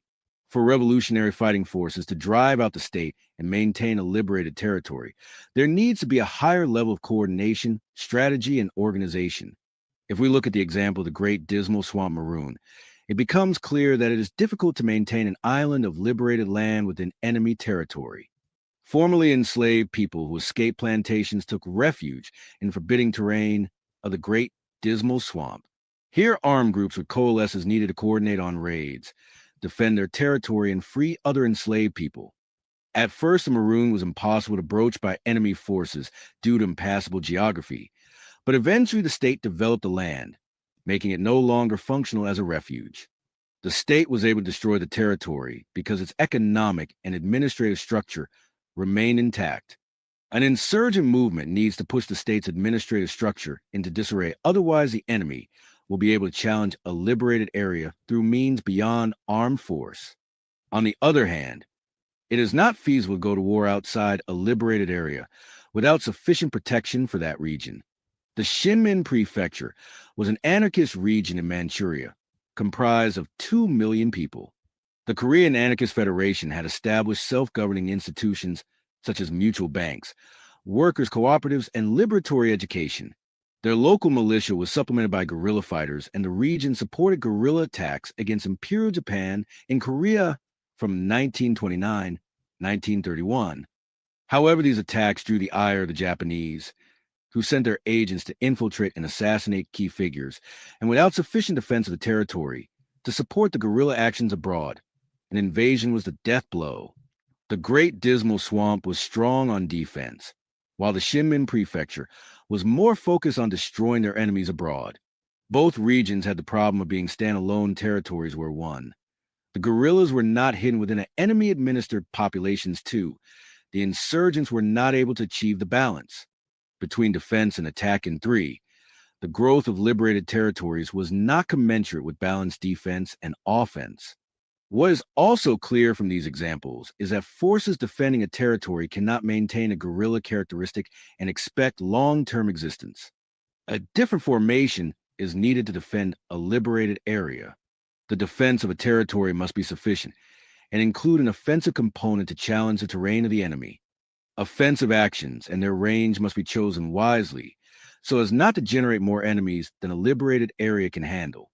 There needs to be a high level of strategic coordination between guerrillas and defense forces of a liberated area. While at the current moment it seems a movement is some time off from taking and holding territory, it is important to consider the structure and participation in the defense of a territory even during the nascent part of building guerrilla forces. More complex forms of organization and coordination are needed. There can be a strong connection between fighters and councils on a local level, tying defense to political will, but there also needs to be a means for fighting forces working together across broad swathes of geography and much more concerted coordination in terms of strategy, tactics, and logistical support. As fighting groups are trained and built, so should the organizational apparatus that will sustain the fight past the guerrilla stage. This stage is very advantageous tactically for the insurgent, but also the most precarious. Holding territory can be dangerous while the state is still powerful. The guerrillas can ebb and flow from regions, establishing bases when it is politically and militarily feasible, and ceding it temporarily so as not to get into a head-on fight. Often making a stand does not play to the strengths of an insurgent force. When temporarily ceding territory, informants, sleeper cells, and political organizations can remain in place to coordinate with returning guerrillas and make it hard for the state to truly regain a foothold. 3. Political education. Insurgencies thrive by being able to address grievances that the state will not. And narco-communism presents a range of salient proposals for nearly every facet of life, from collective self-governance to justice to ecology. But there will be strategic moments when putting one or two of those points forward will have the strongest, most widespread appeal. Picking the right points to center on at the right times is essential for rallying people toward the cause. For example, the height of the George Floyd uprising would not be the right time to focus on ecology. The rallying points can change depending on current events and can even be different for different segments of the population. An essential factor is that the points chosen should not be ones the state can fix. They must last the duration of the insurgency. Propaganda and media serve them. I want people to understand how meticulous the left is being about this. And this is why I really want people to understand that if you are listening to conservative commentators that are telling you the left is stupid, the left is unhinged, the left are mentally ill, this is not how mentally ill people operate. This is not how stupid people operate, okay? And this is why you need to stop consuming clickbait bullshit content from the right if you want to understand this problem. Because the left are meticulous about how they think these issues through. Maybe you can always find dumb people in any group. Do you guys want me to find dumb conservatives that have no idea what they're talking about and get a clickbait video of them being dumb conservatives on video? I promise you, it wouldn't be that hard. I hear from these people every single day. So when you take these clips out of context of like, oh, you found one dumb person at a protest that doesn't know what's going on, and you extrapolate that out to mean it's the entire left, you become unhinged from what is going on. The George Floyd uprising would not have been the right time to focus on ecology. The rallying points can change depending on current events and can even be different for different segments of the population. An essential factor is that the points chosen should not be the ones the state can fix. They must last the duration of the insurgency. They are being meticulous about what they're saying is we need to study our enemy. We need to figure out what points to attack them on that are going to be the very best points, the ones that they cannot fix. And those points need to last throughout. So no matter what they try to do, if we focus on the right things, the things that they cannot easily fix, that's going to help the insurgency actually be successful. We've got Random PNW Guy over on Rumble. This documented is amazing. Fine, Karlyn, best stream I've seen so far. Hey, thanks for that. I really do appreciate it. We got Dragon Ball in with the $10 over on YouTube. Conservatives need a leader, savior, Trump, Charlie, even a Tate or Fuentes. Nothing wrong with having leaders, but a Kirk or Fuentes attempt has not sparked action like the decentralized far left. Yeah, that's actually very, very real, Dragon Balls. I do appreciate that. Propaganda and media serve the important role of isolating the state from the people, making it clear that the hardships people suffer are the unnecessary effects of the U.S. government and capitalist economy. Oh, yeah? They also work in tandem with revolutionary school curriculum. Propaganda and media serve an important role in isolating the state from the people, making it clear the hardships people suffer are unnecessary effects of the U.S. government and the capitalist economy. Does anyone here remember my 4 goals of the woke left? I haven't talked about this in a while, but I used to talk about this all the time. Basically, the 4 goals of the woke left, I've stopped using the word woke now because James Lindsay destroyed the word woke. But let me just say the 4 goals of the left, we should just take out the word woke. The 4 goals of the left are always and forever the same. Gain as much power as possible, destabilize the system, attack capitalism, usher in their Marxist utopia. Attacking capitalism and convincing people that capitalism is the cause of all of the problems that they have is a central organizing point of the left. Basically, what the left does is they get into positions of power, whether that be in government or that be at universities or that be in media or that be at nonprofits or wherever. They get into positions of power where they can implement policies or sometimes laws, but mostly policies that are going to impact people's lives. They implement the things and they do the things that are going directly to relate to the destabilization of the system. They're going to cause problems. They're going to make people's lives more difficult, the laws and the policies that the left is going to implement. When people start to wake up and they say, this sucks, I don't like this, the left then says, do you know why you don't like this? Capitalism. Capitalism created all these problems. Capitalism is the thing that we need to get rid of because capitalism created all these problems in the first place. And that's what they try to do to rile up people to participate in revolutionary action to overthrow the capitalist US government and the capitalist system. Is they go out, they create a whole bunch of problems. They then say capitalism is to blame for all of your problems and don't we need to overthrow capitalism to get rid of these problems? And then they use that to gain support for their Marxist overthrow of the government. That is what they're doing. And this document could not be more specific about this. Where does it say it? Propaganda and media serve an important role of isolating the state from the people, making it clear that the hardships people suffer are the unnecessary effects of the U.S. government and the capitalist economy. They also work in tandem with revolutionary school curriculum to reinforce a revolutionary narrative. It's literally saying the left blames capitalism for every single problem to try to convince people to overthrow the capitalist system. They also work in revolutionary schools have an important role of helping people understand the role of the state and capitalism, familiarizing people with the history of resistance, and building skills that are relevant and useful for a revolutionary society. All subjects taught in these schools are oriented towards creating a better society for all people. For example, Zapatista education provides knowledge about agronomy, which helps people in Chiapas become self-sufficient. Or Black Panther schools recounted the history of the United States from the perspective of their communities. It is impossible for people to get behind a cause when they don't understand the basic political spectrum. People in the United States are heavily propagandized, and most have received poor education. It is essential to build up people's political understanding and inform them about the histories of oppression and resistance. Political education can take place through multiple mediums, such as revolutionary schools, mass propaganda, and the guerrilla struggle itself.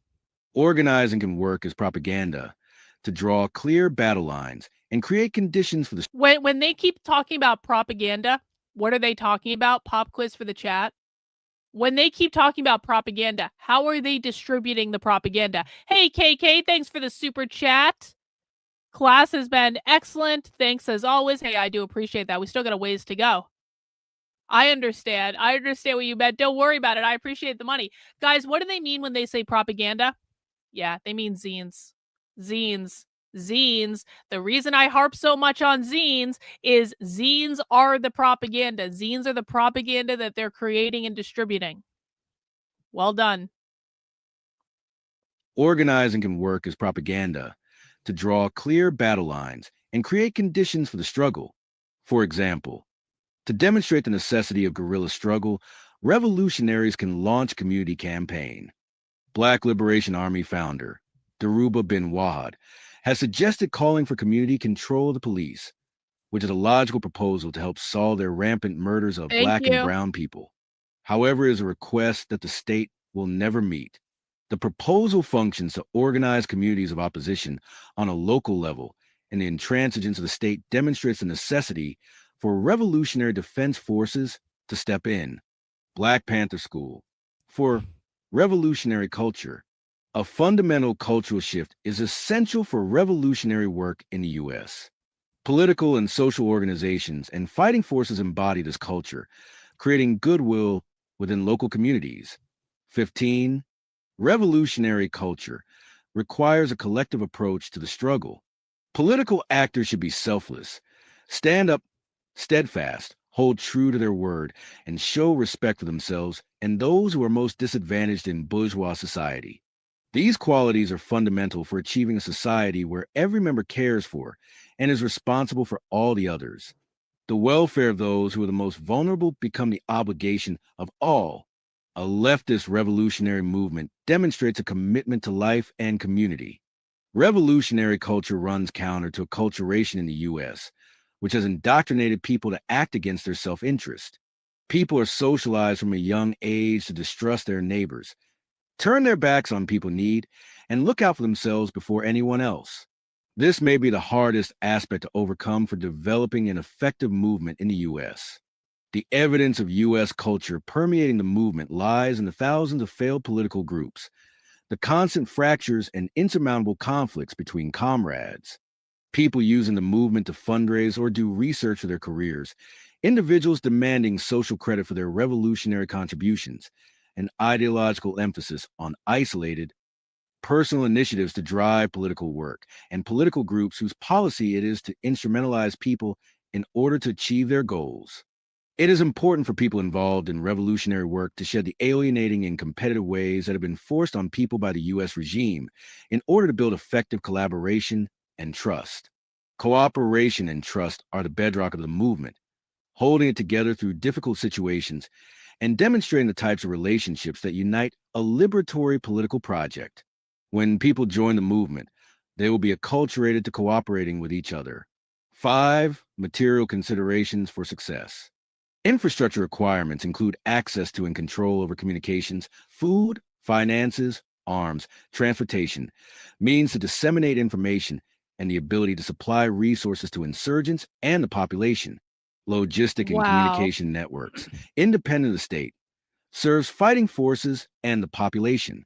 They're set up with the consideration that the state will try to surveil and disrupt, fully understanding that removing pipelines of resources and information is a good way to incapacitate the insurgent force.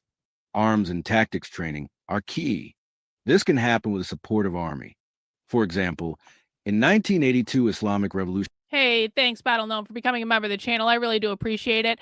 I mean, listen, I don't know that much about Vietnam, so I can't say whether or not this is similar to how the Viet Cong I don't know, but I mean, it would make sense to me if it was, because again, listen, they're talking about all these other different communist movements around the world. I mean, literally, they're talking about Korea, they're talking about the Spanish Revolution, they're talking about Hezbollah, they're talking about like all these other different groups that are doing this stuff. So it wouldn't surprise me if they did model some of this stuff after the Viet Cong. After all, the Viet Cong, they won. Like, Vietnam is communist, so it would be a good thing to model it after, right? For example, in 1982 Islamic Revolutionary Guard Corps, IRGC, set up a training camp in the Bekaa Valley in Lebanon in response to Israel's invasion. 60 many insurgent groups such as PFOP, Hezbollah, Asala, the Red Brigades, and the PKK trained there. Armed training can also happen within the army of the enemy state. Many of the great militants of the Black Liberation Army, like Kawasi Balagun, were trained by the U.S. Army. PFLP fighters patrolling the Bekaa Valley. There are 3 main ways for acquiring weapons: capturing them from the enemy, external supply, and or production. A common maxim for insurgencies is that the fight feeds the fight. Weapons captured from the enemy become the insurgents' weapons. An external pipeline of financial, technical support, and supplies can increase capacity and extend the types of weapons. In addition, an internal means of production should be developed. This ensures a backup if other means are compromised. For example, when supply routes were threatened by the change of government in Syria, the Palestinian resistance still had their workshops. Intelligence on state capacity, enemy figures in key position, arsenal, and plans of action is essential. Infiltration of the police and armed forces can be established prior to the initiation of the armed struggle and provide pertinent information. The state has Oh, yeah? Oh, yeah? Where does it say that? Hang on. Intelligence on state capacity, enemy figures in key positions, arsenal, and plans of action is essential. Infiltration of the police and armed forces can be established prior to the initiation of the armed struggle to provide pertinent information. They're telling you that they're infiltrating the military.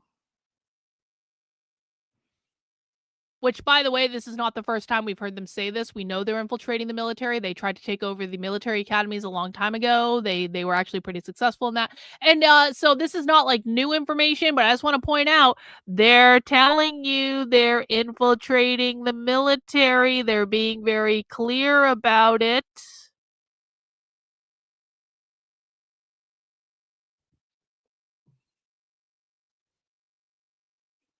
The state has contingency plans for crisis and responding to attack when readily available. Insurgents use this information to set traps to use their own plans against them. Okay.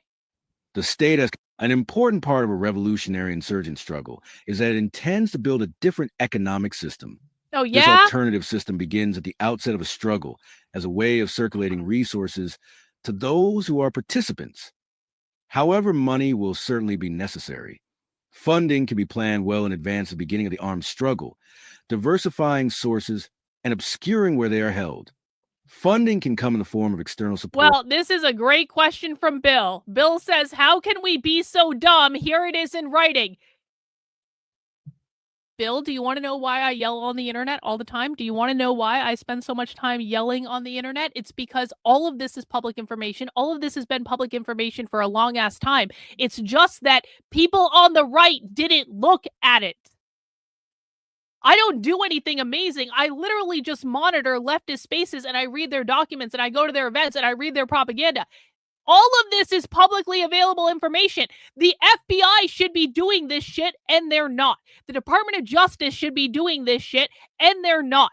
Anyone with more qualifications than me, I am a psychologist in my second bedroom in my townhouse in New Hampshire, and I have collected more intelligence about the far left than anyone else in the country simply because I read their documents. I actually know where to look for the information.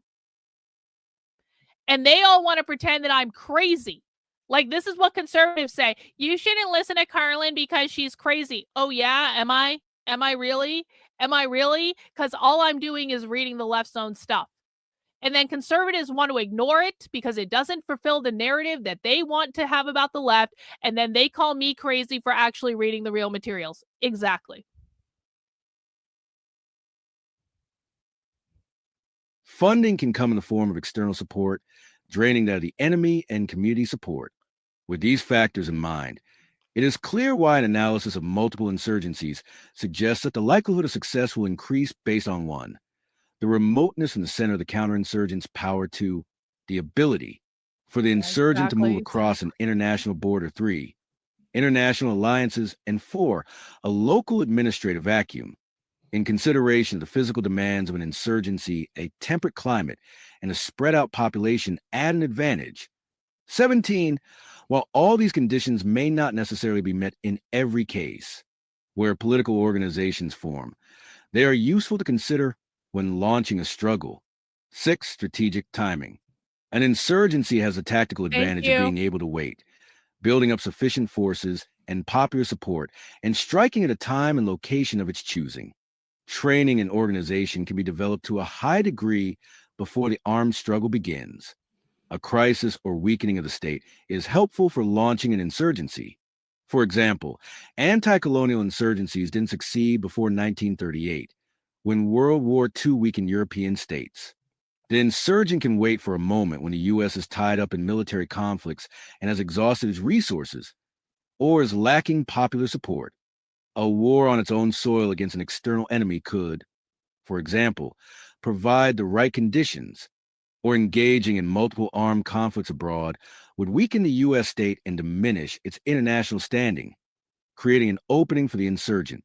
Strategic timing does not just refer to selecting an appropriate time for the initiation of armed action, but also choices made throughout the conflict.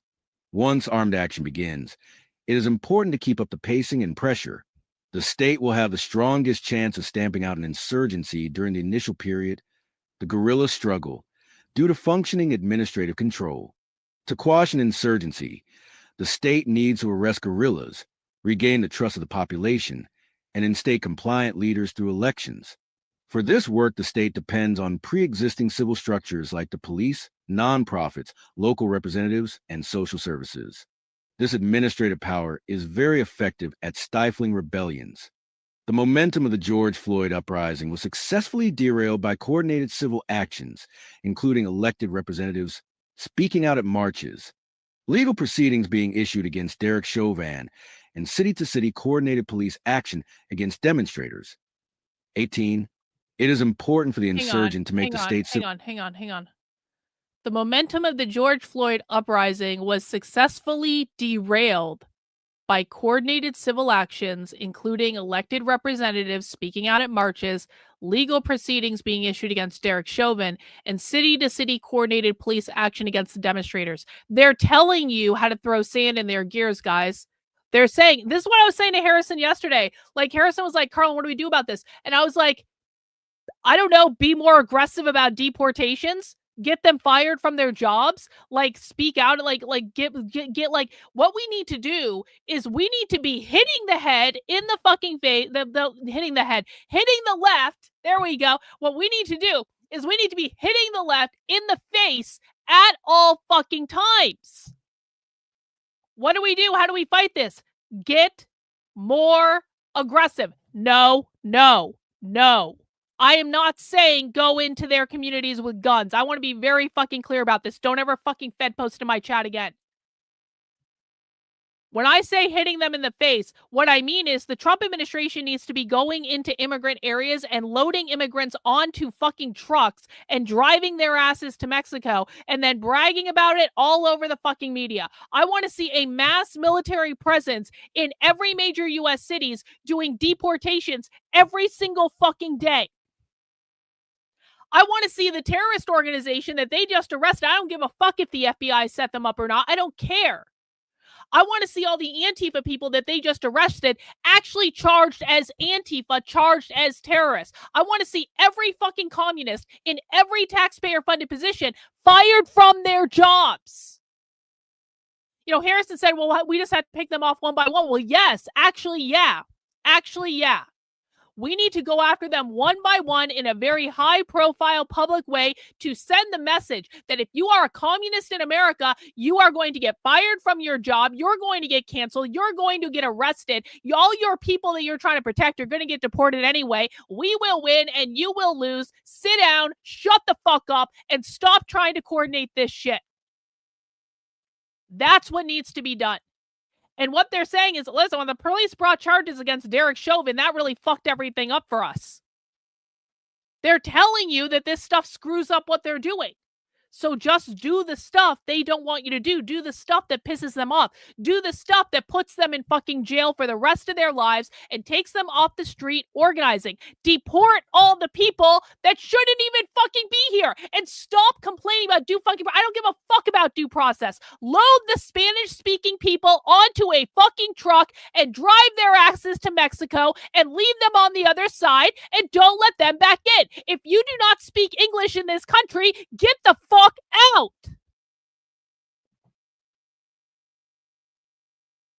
That's what needs to be done. And conservatives are too pussy. Like I don't even fucking know. Conservatives are too much of a group of fucking like retards to be able to do any of this stuff. They're scared to actually do anything. Well, if we do that, people won't like us. I don't give a fuck. I don't give a fuck if people like me. People call me a fascist and attack me every single day on the internet. Who cares? I'm right, they're wrong. Shut the fuck up.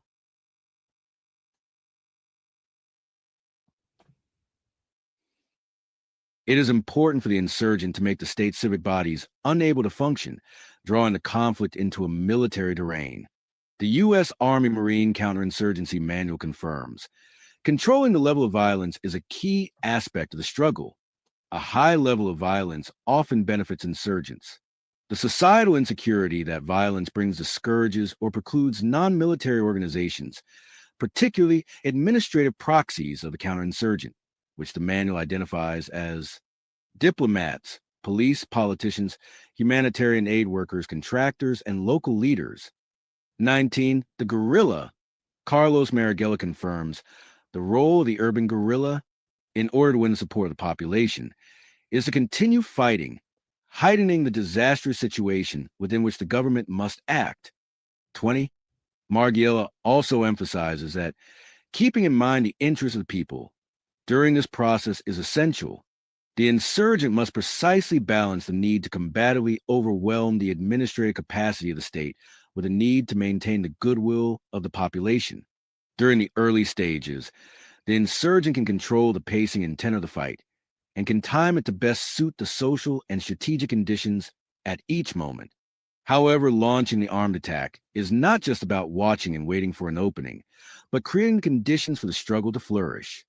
It is essential to undermine U.S. civic institutions, eroding popular faith in them, sowing dissent within their ranks, and drawing people toward revolutionary social organizations. Increasing distrust in U.S. civic bodies is not a difficult proposal. With dissatisfaction already quite high, insurgent social organizations have fertile ground to grow. The considerations about strategic timing demonstrate that an insurgency requires a lengthy investment of time, from comprehensive training and research to creating the ideal social conditions for the armed struggle. It is a long-term commitment on the part of the insurgent. Who would support an insurgency? In counterinsurgency theory, the population is broken down into a perhaps overly simplistic, yet useful formula: an active minority on the side of the state, an active minority on the side of the insurgent, and a large group of people in the middle that want to go about their daily lives with reasonable stability. Victory will theoretically tilt in favor of the side that can provide the better life. 21. Currently, without an institutionalized left and with a lack of general political understanding, the politics of center produce an acceptance for a brutal and degraded life. It is impossible to talk about a war for the population without acknowledging that the political tenor in the U.S. is by and large extremely right-wing. The question is how to move people further to the left. Part of the answer lies in the armed struggle itself. Armed action from the radical left moves the center further left. Oh, I'm sorry, what? I'm sorry, what? Currently, without an institutionalized left and with the lack of a general political understanding, the politics of the center produce an acceptance for the brutal and degraded life. It is impossible to talk about a war for the population without acknowledging that the political tenor in the U.S. is by and large extremely right-wing. By the way, when this document says right-wing, they mean the Democratic Party. They believe the Democratic Party are right-wing. I really need everyone to understand this. The Democratic Party is not on their team. Anyone who is not a revolutionary communist to these people is on the right. They go on to say, the question is how to move people further left. This is what I mean when I say they want to radicalize people to the far left. Part of the answer lies in the armed struggle itself. Armed action from the radical left moves the center further left. It galvanizes people, forcing them to take sides, and it creates a new pole of far left politics. When the seriousness of the demands is expressed by the requisite force to achieve it, it is more convincing than rhetoric. What they are saying is, and we saw this, this is not the only, we saw this in the Crime Think article the other day. The Crime Think article said almost exactly the same thing. The Crime Think article, Crime Think is Antifa's publishing arm for people who don't know. The Crime Think article basically said, you guys think that it's going to hurt us to engage in violent direct action, but in fact, history proves that violent direct action actually helps us. They said the exact same thing. And this is another document saying, guys, if we engage in armed struggle, that's actually going to radicalize more people to our team. So they're trying to incentivize people again to participate in violence. This is exactly what I was talking about with Harrison Smith on InfoWars just yesterday. The question is how to move people further to the left. Part of the answer lies in the armed struggle itself. Armed action from the radical left moves the center further left. It galvanizes people, forcing them to take sides, and it creates a new pole of far-left politics. When the seriousness of the demands is expressed by the requisite force to achieve it, it is more convincing than rhetoric. This precedent is reflected in the boom in membership in the Black Panther Party following their armed protests on the floor of the California State Capitol. It can also be observed in the public assistance for armed struggle groups in the 1960s to 1980s, and the support of radicals in the U.S. for the events of October 7th in Palestine. Palestinians waved the flag on a Zionist tank on October 7th. Furthermore, during uprisings, sympathy for radical change becomes far more widespread. The George Floyd uprising elicited support from many sectors of society. Both potential political actors and unpoliticized people were won over by the widespread demonstration of popular sentiment and the virulence of the uprisings.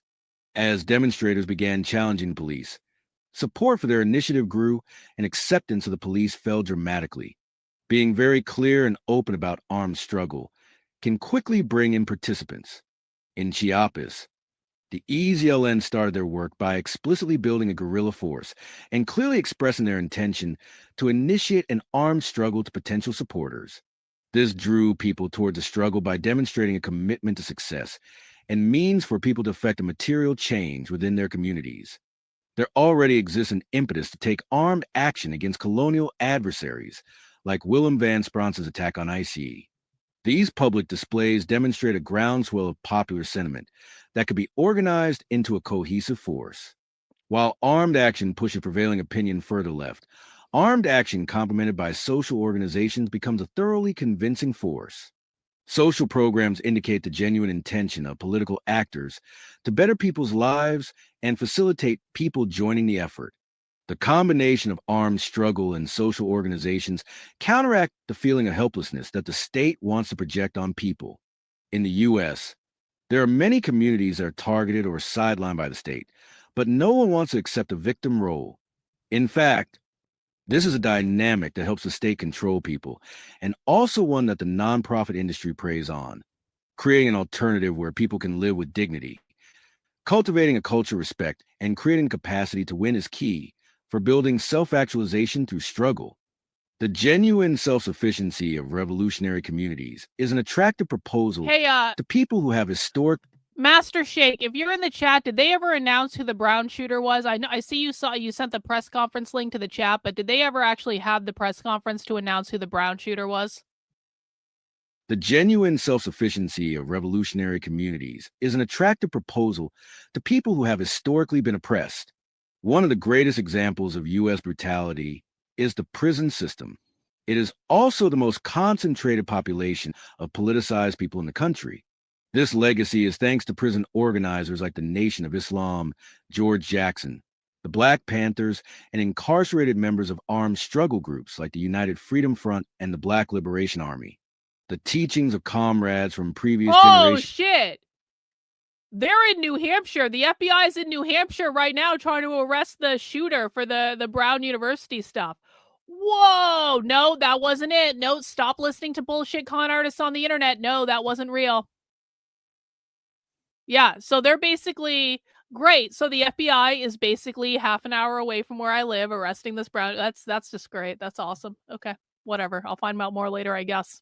The teachings of comrades from previous generations set the stage for continued work in this vein, and for prison uprisings like Attica, Lucasville, and the Vaughan Prison Uprising, and the multitude of prison strikes set in motion by jailhouse lawyers speak, and many others.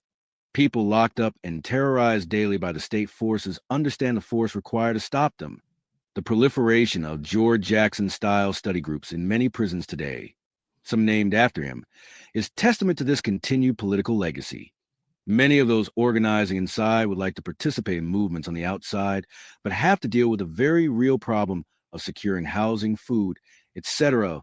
once released. The infrastructure inherent in building an insurgency has the capacity of creating a support structure for these militants, as well as counteracting the state's intention to rob people of their means of survival. In revolutionary Spain, for example, it wasn't just liberated fighters reuniting with the battalions who broke open prisons. Many people they had politicized joined as well. 22 people in prison are an acute example of people who support an insurgency, but there are many others who are routinely terrorized, like young people of color, migrants, people lacking money and resources, and politicized young people. An insurgent strategy offers a path towards stability and respect. It is clear that through an insurgent struggle, not everyone will shift further to the left or change their views. While armed leftist action brings a political center toward the left, it also serves to further entrench elements of the right in its antisocial positions.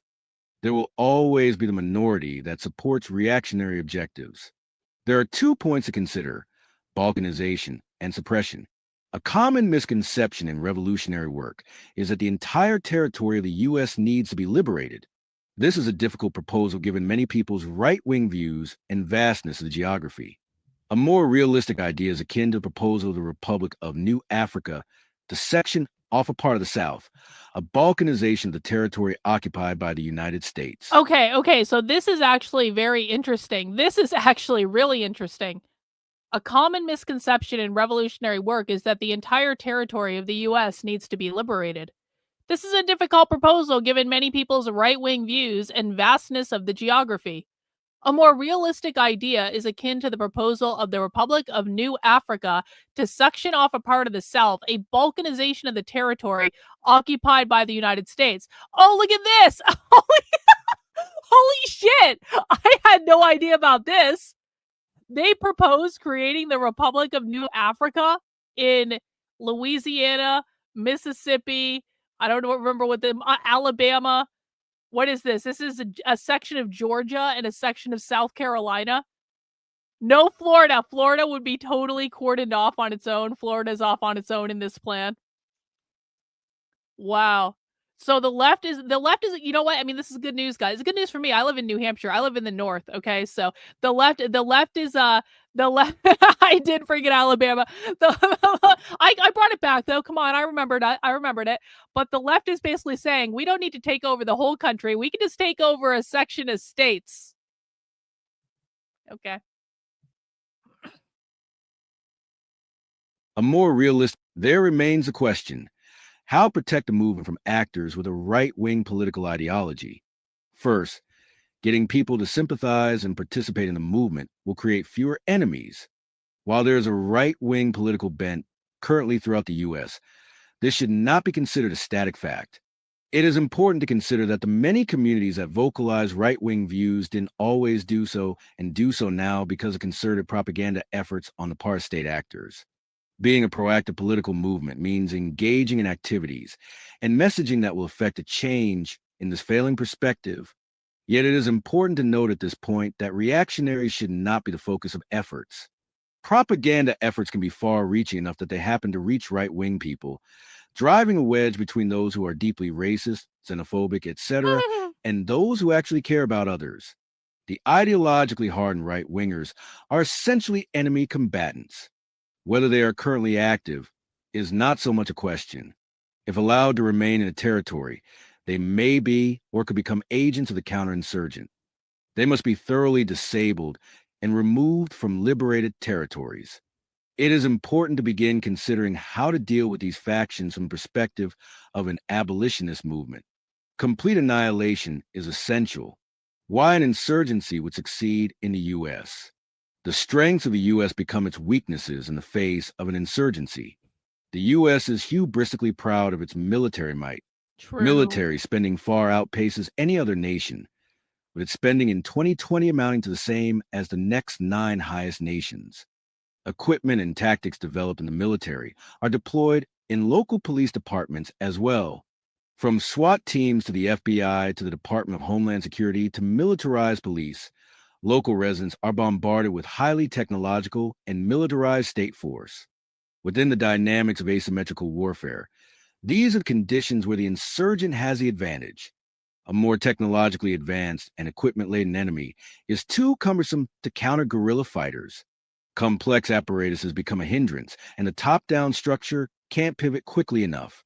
Even the Marines agree. A modern military force capable of waging war against a large conventional force may find itself ill-prepared for a small war against a lightly equipped guerrilla force. 23 meticulously. Recorded videos of the resistance in Palestine show fighters emerging from tunnels to plant bombs on tanks that are not equipped to counter such a... I told you they were going to get to Hamas eventually. I told you they were going to get to Hamas. Here is the Hamas section of the document. Even the Marines agree. A modern military force capable of waging war against a large conventional force may find itself ill-prepared for a small war against a lightly equipped guerrilla force. 23 meticulously. Recorded videos of the resistance in Palestine show fighters emerging from tunnels to plant bombs on tanks that are not equipped to counter such a close and agile combatant. The modern military is weighed down by its own equipment and structure. Tanks become lumbering death traps. The tactical advantage is with the fighters who don't have their assets in the open and have the ability for evasion. An insurgent has the capacity to remain invisible on its home terrain and arise at unexpected points to attack and quickly disappear. Palestinian resistance fighter placing a bomb on a tank. An insurgency is cheap for the insurgents, while it is expensive for the state. To appear in control, the state must do its best to stamp out fighters, which takes a great deal of resources, manpower, and equipment. Insurgents can use cheaply made weapons to precipitate a great expense for the state. For example, drones made from styrofoam are able to evade detection, or tiny drone boats in the Red Sea can damage an aircraft carrier many more times their size and cost. Handmade explosives have the capacity to destroy a tank. Small, cheap, and effective devices make it difficult for the counterinsurgent to avoid attacks. Drone boat preparation in Yemen. Counterinsurgency doctrine of the Army and Marines is considered to be the most forward-thinking treatise on this type of military strategy. Even with lessons learned from military debacles in Iraq and Afghanistan, the U.S. doctrine still demonstrates a fundamental lack of understanding about the motivations of an insurgent.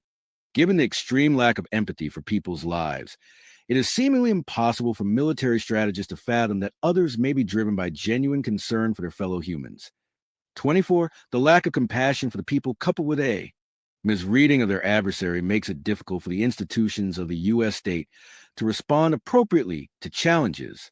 For example, in Afghanistan, U.S. soldiers stationed in Restrepo held a weekly meeting with local elders meant to create connections to win them over and solicit their help routing out insurgents. When questioned by an elder about someone they detained, the soldier in charge became frustrated and finally exclaimed, "You're not understanding that I don't fucking care." 25, this poignant example illustrates the overall military culture, not to mention U.S. culture, that demonstrates a fundamental disinterest in effective counterinsurgency tactics, even when they are in its best interest.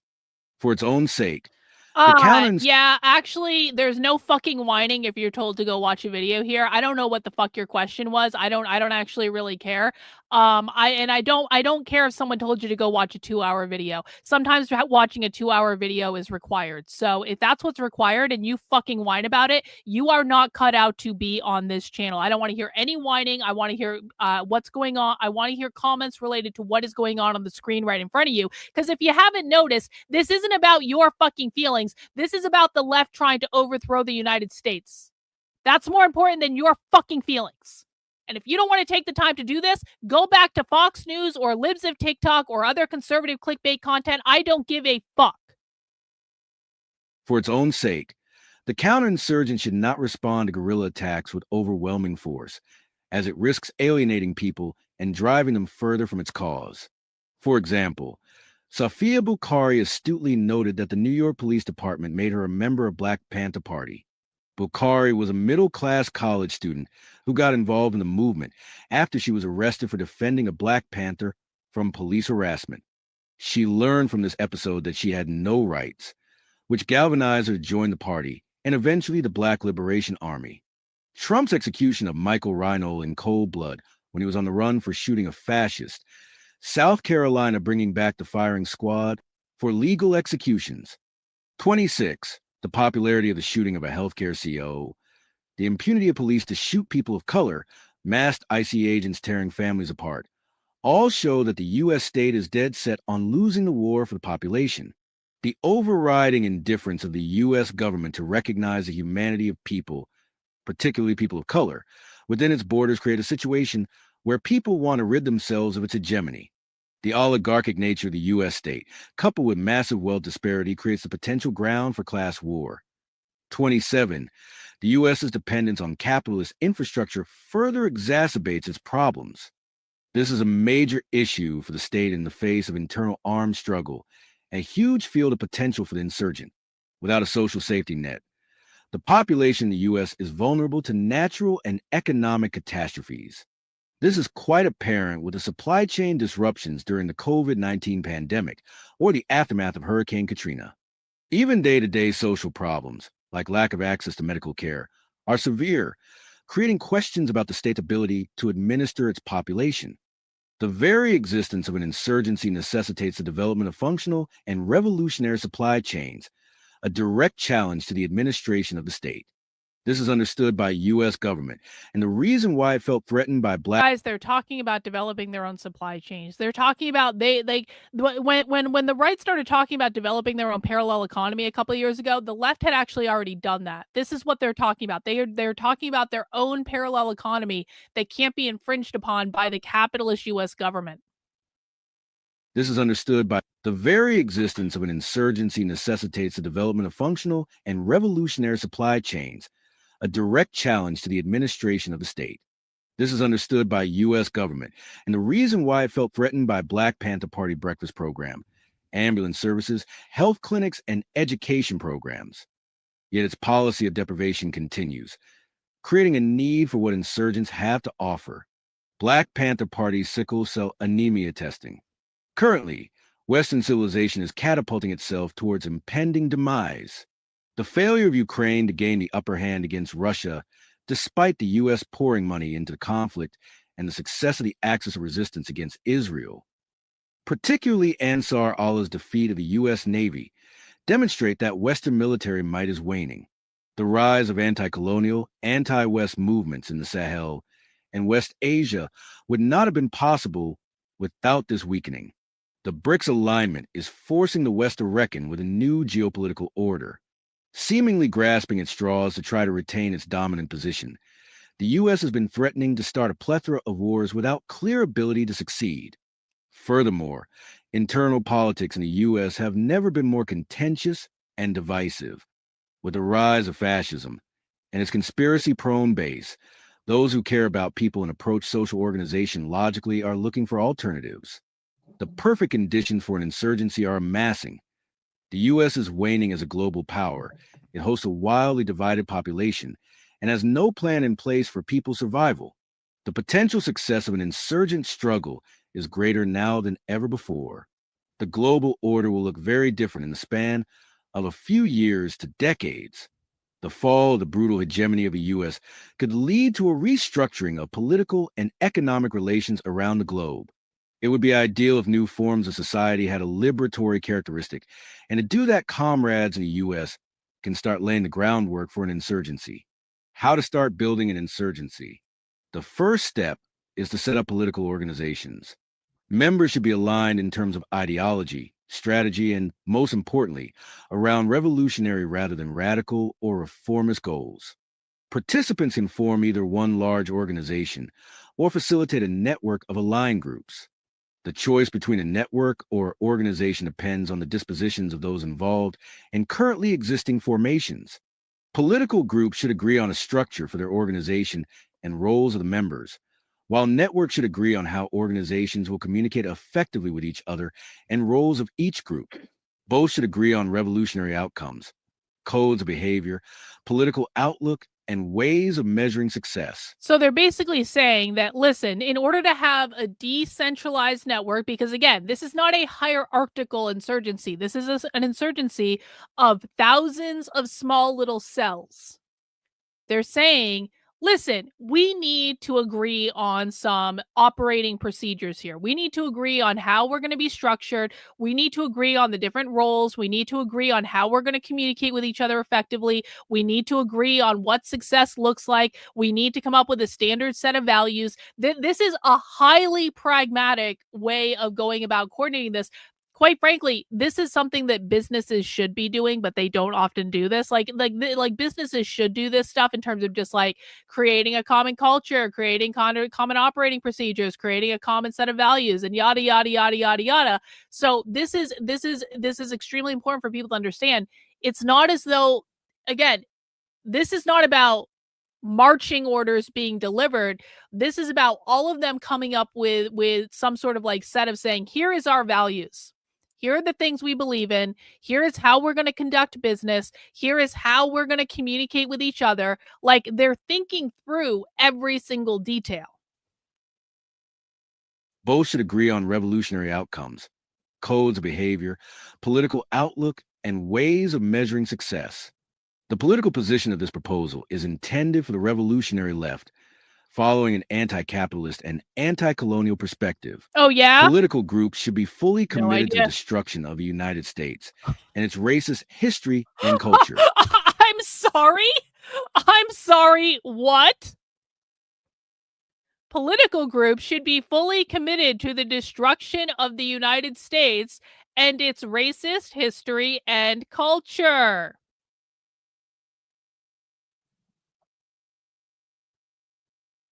I'm sorry, what? I mean, it's like I'm not surprised. Obviously, they've been talking about the destruction of the United States in this entire document. So I'm not surprised, but it's just like when they say it this overtly and no one is paying attention to this except for us, this is where I start to go, I don't know how people on the right aren't paying attention to this. I don't get it at all. The political position of this proposal is intended for the revolutionary left, following an anti-capitalist and anti-colonial perspective. Political groups should be fully committed to the destruction of the United States and its racist history and culture. The guiding question that should inform debates is, what would improve the lives of those who have been and are currently most disadvantaged by white supremacist American society? People of color and those who lack money and resources? When they say white supremacists, they mean capitalist, by the way. It's not about white people, it's about capitalism. Political organizations can focus their work on building militant, political, and economic infrastructure. To do so, they should start developing social organizations and fighting forces. There are two ways to start. One, identify the material needs of an insurgency and comrades with the skills to create those organizations. And two, take stock of groups and resources that already exist that could be aligned to. Further develop the strategic goals. While social organizations can be based on the skills and abilities of current members, they shouldn't be exclusively determined on that basis. Consideration should be given to needs of the fighters and needs of community members. For example, some basics needed to support an insurgency include logistics and infrastructure, communication networks, sources for food and goods for living, community decision-making bodies, medical care, and revolutionary education. Likewise, political organizations can consider the acute needs of the people in their areas. Political education is a foundational aspect of developing the struggle because propaganda and classes can bring in new comrades. Political classes about revolutionary struggle and ideas can attract people who would like to join the political organization, and practical workshops can give them the skills to build out social organizations. Appreciate it. Classes in schools can be both for potential organization members and for broader society. The intention for the social programs is that they should be of far better quality than those of capitalist society. So now they're even talking about, I mean, this is important. They're not just talking about how do we overthrow the capitalist system. Now they're starting to get into how do we take care of people while we are performing our little insurgency? Because again, and they said this earlier in the document, but I'm going to reiterate it. What they said is if the people do not support the insurgency is going to fail. So they are hyper mindful of the fact that so someone said in the chat earlier, they were like, this is gonna make people hate their guts. Well, the left is actually betting that it's not. And the reason the left is betting that it's not going to make people hate their guts is that they have factored into their plan, how do we take care of the people? Let me give you an example of this. So one in the chat, if you've been following the Starbucks strike at all, two in the chat, if you have no idea what I'm talking about. One in the chat if you've been following the Starbucks strike or you're aware of the Starbucks strike. Two in the chat if you have no clue what I'm talking about. Thank you, Doug, for the Fascist Fund donation. I really appreciate it. Okay. Some people know, a lot of people know. Okay. Basically, there are a lot of Starbucks workers that are on strike right now. There are Starbucks workers. There is a Starbucks union. Some stores are unionized. Some stores are not unionized. But there is a nationwide Starbucks strike going on right now. Now, you might think that this Starbucks strike would really piss people off because people go to Starbucks to get coffee in the morning when they're going to work. And now people are driving up to Starbucks. And instead of being handed their coffee at their favorite Starbucks that's right down the street from their office, they are being met with striking workers who are refusing to serve them coffee and refusing to open the store. Now, you might think this is going to piss a lot of people off, but guess what's happening? The striking workers are talking to the customers. They're saying, here is why we are on strike for reason X, Y, B, and Z. And according to the striking workers, the customers are on their side. So because the striking workers are communicating with the customers, they're taking care of them, they're explaining what's going on, the customers are in fact not pissed off that they're getting their coffee. In fact, they are on the side of Starbucks and they are refusing to buy from Starbucks as a result. So that's just one example of and that's a really small example because they're talking about a whole set of social programs here. But what I really want people to be aware of is the left is hyper mindful of the fact that if they don't have the people on their side, then they are going to fail. Their revolution is only successful when the people are on their side and when the people are supporting them. And so they're hyper mindful of putting in place these programs or these situations to be able to take care of people as they're performing their revolution or their insurgency. The intention for the social programs is that they should be of far better quality than those of capitalist society. For example, food should be more delicious and wholesome. Medical care should be more preventative, caring, and accessible. Classes should be conducted with the highest level of preparation and research, showing respect for all involved. There are many revolutionary projects that exist currently that translate well to an insurgent strategy. Food distributions can expand their operations and be further developed to become supplied by comrade farms, for example, increasing self-sufficiency. Conflict resolution groups could be made available to the public to create a body for justice outside of the court system. Medics could receive further training to help build out community health programs and provide medical care for fighters. Always resist the temptation to work with nonprofits. They are structurally aligned with the state. Even though much groundwork needs to be done before fighting forces start their work, it would be ideal to recruit and train as many people as possible and as early as possible to be ready to act when the time is right. To do this correctly requires a lengthy process. A few members of political organizations can be tasked with doing this. It is important to keep a separation between fighting forces and social organizations. Building out the fighting forces must be done with the highest level of discretion. Only comrades who are well known to the recruiter should be invited to participate. Comrades with combat experience can train others. This can happen at ranges, but also it will be useful to find and utilize surreptitious training areas. A training program for skills and study can be developed to make sure fighters have the skills they need to do actions and resist entrapment. These skills should be practiced regularly. Many nighttime affinity groups currently exist whose structure and actions mirror that of guerrilla unit. As a guerrilla warrior doesn't have to wait for orders to be able to make decisions. 28, they are relatively independent, politically. Hang on, we got a super chat from Battle Known. Thank you for that. Quality alternative services. This is where foreign state actors get involved. Well, I mean, they're not saying that. So again, please don't make shit up. Please don't insert things into the discussion that are not being said because, again, I appreciate the support. You became a channel member today. I really do appreciate that.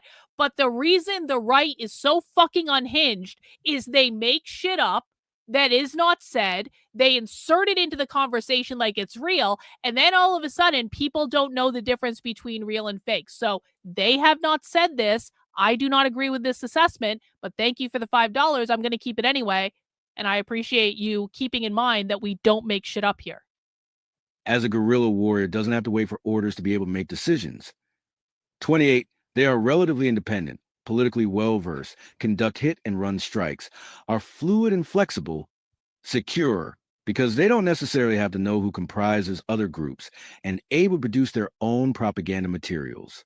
These groups can be a source of fighters. It is important, however, to note the differences between nighttime groups and a developed guerrilla struggle. The extensive tunnel networks in Gaza and Vietnam, for example, could not have been constructed without major coordination and organization. Fighting forces need to decide on a secure structure and a means for coordination from the start.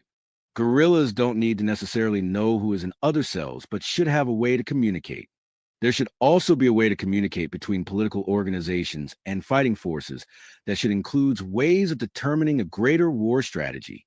It's important from the outset to also develop plans for sizing up formations in the later stages of the struggle. Field Marshal DC councils. In organizing self-defense groups, the most important consideration is whether or not the person being incorporated into the group understands fully that what he or she is doing is the right thing to do. 29. Those who hold guns and are fighting the state should embody the most stand-up characteristics of a revolutionary. Oh, yeah? Fighters should be motivated by the political outcomes, embody what it means to be a political actor, and carry a full commitment to struggle because, just like all political organizations, fighting forces should be a prime example of their own liberatory politics. This is conveyed by how guerrillas treat each other and the people, the types of actions taken, and the messaging around actions. Independent motivation is also important because guerrilla units need to act without direction, deciding their own missions and developing their own propaganda. Finding resolute and committed revolutionaries to become guerrillas is essential, but also the act of participating in revolutionary war builds the characters of those involved. Being an assailant or terrorist is a quality that ennobles any honorable man because it is an act worthy of a revolutionary engaged in armed struggle against a shameful military dictatorship and its monstrosities. Marighella. The sheer engagement in fighting back against a brutal state and the motivation of love for oppressed people is enriching for participants. Even more so, through the participation in collective armed action, fighters develop qualities such as steadfastness and circumspection, which are ideal qualities for people participating in a revolutionary society. The necessary collectivity of an armed unit increases the fighter's collaborative spirit and ability to think about the whole. Selflessness is an important quality for a revolutionary, but it is not to indicate a rush towards death. The next sentence that follows the opening Marighella quote for this section is, thanks to it, the urban guerrilla can accomplish his principal duty, which is to attack and survive. 30. This is not just pragmatic, being that there are far less insurgents than there are the enemy, but more importantly, it reflects a value system spread throughout all the insurgent forces and organizations. The well-being of the overall community must be synonymous with fighting prowess. Revolutionary culture is a culture of life. Revolutionary culture. The tenure of revolutionary work is presented to the greater public through the culture of political actors. Revolutionary culture should be built on a foundation of participants who are humble, genuine, true to their words, and share a long-term commitment to the political struggle. This culture should permeate every activity of a political organization. All members should be clear, open, honest, and hold themselves to the highest standards in terms of their treatment of others. It is important for all political actors to evaluate their motivations. Are they doing political work for the sake of their ego? Do they have insecurities, or are they dealing with mental health challenges? There is a role for everyone in developing an insurgency, and it is essential that everyone is very honest with themselves and others about their abilities, limitations, and personal challenges to know what their role should be. This self-knowledge is essential. Marighella suggests that guerrilla warfare is a pledge which the guerrilla makes to himself when he can no longer face the difficulties, or if he knows that he lacks the patience to wait. Then it is better for him to relinquish his role before he betrays his pledge. 31. In order to begin developing revolutionary culture collectively, it is important to forge agreements on expected behaviors of comrades towards each other and towards the public. Hang on, we got another super chat. Probably a good idea to teach people about Operation Trust and how communists use disinformation to keep people complacent. Well, yeah, I don't agree that communists use disinformation to keep people complacent. I don't actually agree with that. I think that communists are actually very direct about what they believe. I think that communists communicate what they believe all the time. I think they over-communicate what they believe. I think the problem is that most people on the right have no fucking clue how to speak their language, and they don't know what they mean. But I do not agree that they use disinformation to keep people complacent. I think that is a completely incorrect analysis. And so, yeah, I'm not going to go down that route, but I do appreciate the money. Thank you. I saw this in Iraq and Afghanistan, same tactics. Yeah, I bet you did, Nick. Thanks for the super chat. Appreciate it. Their commitments to the organization.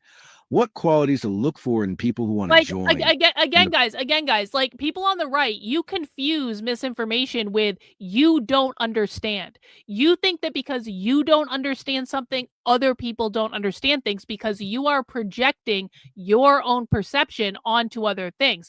Just know that if you don't understand something, it's that you don't understand something and you need to learn what that thing is. It does not mean that communists are engaging in a disinformation campaign. It does not mean that communists are not very clear about what they're saying. It means that you yourself do not understand what's going on, and therefore that is a you problem. That is not a them problem.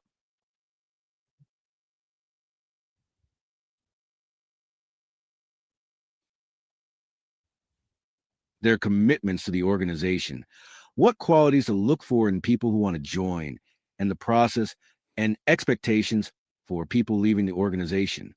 Collectivity may be atypical for anyone who is acculturated in the U.S., but active steps can be taken to develop the skill and set a new standard for revolutionary work. Look to members who did not grow up in the U.S. for advice on this matter. They will often have a better model for sociability. Conduct active listening workshops, where members practice hearing each other out on matters that don't have high stakes. A forum for discussing and resolving disagreements is essential. Conflicts can be headed off by principal critique self-critique sessions and handled after the fact by mediation teams. For example, any critique that is issued should come from a place of trust, commitment, and belief that the other member is also committed and open to change. Funding. In the beginning stages, multiple and diverse sources of funding should be established. Political work may be supported through monetary and in-kind donations, self-sustaining projects, international funding, kidnapping, extortion, and expropriation of the enemy class. Social organizations can be sustained through donations of the participants and supporters. For example, a school or collective kitchen can take sliding scale or monthly donations. Comrade businesses can have a dual use of making money for comrades, but also, when needed, offering logistical support. For example, companies that use trucks or warehouses will one day be useful for storing and moving material. Members who have a clean record can apply for a federal firearms license in order to sell arms for their livelihood, but also offer a friendly place for comrades to acquire them at cost. Social organizations can be developed for self-sustainability like growing food, producing clothes, building internet mesh networks, weapons, or fuel production. As the U.S. economy continues its downward trajectory, these resources will be necessary not just for supporting the fighters, but for broader society. International support can be sought. Ideologically close allies are ideal for trade and funding. There are many enemies of the U.S. who would be eager to support an insurgency in the U.S., but this must be weighed out with potential of becoming their proxy. Kidnapping, extortion, and expropriation can be used with caution. They should have the dual purpose of putting pressure on the enemy while also gaining funds. These endeavors should be undertaken in the safest way possible. When the odds are stacked in favor of those doing the actions, it is important not to get too many fighters caught up by activities that should support the growth of the insurgency. For example, digital bank robberies are safer and potentially more lucrative than ones in person, or extortion can be based out of another country to decrease the risk. Summary: decide on the goals, commitments, and community agreements of the political organizations. Determine organizational structure, means of communication, and a plan for growth. Create a plan for developing revolutionary culture and conflict resolution. Assign specific duties to each member, making sure these duties overlap. Develop a method for bringing in new members. Develop a metric for measuring success. Develop a multi-pronged fundraising strategy with proposed expansion for different stages of the struggle. Identify existing social organizations and decide which essential ones need to be developed. Develop a plan for recruiting and training fighters. Decide on a structure for units. Decide on a means for secure communication. Develop a means to confer between political groups and fighting cells on political direction and strategy. Decide what issues to focus on for widespread propaganda. Develop social organizations. Members with key skills and knowledge start building agreed upon social organizations. Assign members speak with already existing projects about joining forces. Offer political education for potential new members and or the public. Develop a comprehensive educational program. Have a clear system in place for new members to join. Recruit fighters. Develop a training regimen and assign members to carry out this program. Put material needs in place. Safe houses, armories, training areas, workshops. Develop a plan for weapons procurement. Okay. I wanted to let that full list play because this is, I mean, This is the summary of everything they've said in this entire document. They're just laying it all out. Decide on goals, commitments, and community agreements of political organizations. Thanks, KK, for becoming a member of the channel. I really do appreciate that. Determine organizational structure, means a communication plan for growth. Create a plan for developing revolutionary culture and conflict resolution. Assign specific duties to each member, making sure these duties overlap. Develop a method for bringing in new members. Develop a metric of success for measuring success. Develop a multi-pronged fundraising strategy with proposed expansion for different stages of struggle. Identify existing social organizations and decide the essential ones needed to develop. Develop a plan for recruiting and training fighters, deciding on structure for units, what it means to secure communication. Develop a means to confer between political groups and fighting cells on political direction and strategy. Decide what issues need to focus on for propaganda. Develop social organizations. Members with key skills and knowledge start building agreed upon social organizations. Assign members speak with already existing projects about joining forces. Offer political education for new members and or the public. It's almost as though the left puts education at the forefront of what they're doing and the center of their activism.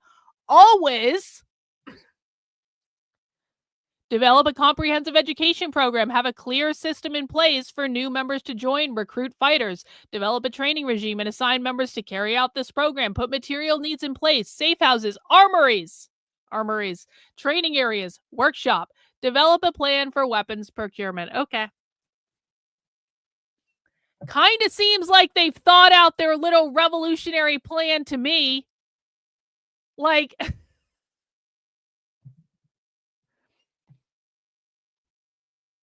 Great. Okay, let's do the last part of the document. We're almost done. Anarchists until we meet. Setting out to build an insurgency in the U.S. from the current state of the movement might seem like a monumental task, but it is important to keep some precedents in mind.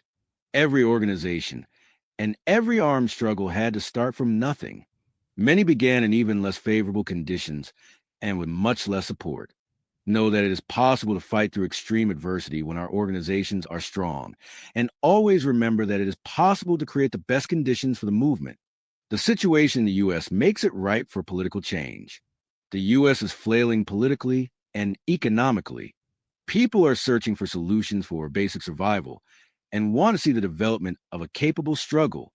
Concerted and functional organization creates confidence in people, and an insurgency has a capacity to turn a sustainable and humanizing society into a reality. The tides of political change have been decisively shifting within the last 20 years. The veneer of civil society has eroded, making activism essentially useless. Where previously many on the far left have vocalized a more tempered political vision, now they are taking their cues from the most serious insurgent forces like resistance in Palestine. The fact that this is one of the last Western colonial bastions materially connects our struggles, giving political actors psychological fortitude and demonstrating how to fight a more militarized enemy. People in the movement in the U.S. are no longer presenting themselves as radicals, but as revolutionaries, a fundamental perspective necessary to transform a wavering movement into a solid and impenetrable insurgency. We are never too few, and it is never too late to start building. Our determination and steadfastness will lead to our success. This text is written with love for fellow revolutionaries and belief in our collective capacity. Though many will never know who wrote this document, we convey our respect for everyone who chooses this path. See you on the battlefield. Written with love by Sofia Valencia. Well, there you go, guys. There you go. And it provides further reading materials on warfare, experiences in struggle, counterinsurgency, and theory, and a whole range of footnotes. This is not a document that was just thrown together overnight. This is something that someone worked on. This is something that someone really put a lot of thought into. This is something that they were probably conferring with their other comrades and things like that. And it just got published on the Anarchist Library, which means it is circulating in the anarchist ecosystem, a comprehensive strategy for overthrowing the United States government. And it's more like agitated, not complacent. Yeah, I would say that. Yeah. Yep. So This is one person's perspective on what the far left should do. This person has published many times before. This seems to be a really well thought through document. This is going to circulate in leftist ecosystems. And I guess we'll see if it gains traction, but don't say I didn't warn you. Don't say I neglected to share this information the minute we knew it was out there. This just got published on the Anarchist Library, I think, in the last week or so. And so it is still relatively new. And I don't know, maybe people will actually be interested in covering the fact that they're now publishing insurgency plans to overthrow the US government. Who knows? Dare to dream, I am sure. But guys, this is going to go up as an episode of my Counter-Revolutionary Book Club. This is over on my Substack, Karlyn, Karlyn.substack.com. Just click on the book club link at the top. That will take you to the Counter-Revolutionary Book Club. This is a little project that I do where we read far-left documents. We document them. There is an actual podcast related to this. It is on Spotify and Apple Podcasts. You can probably find other places too.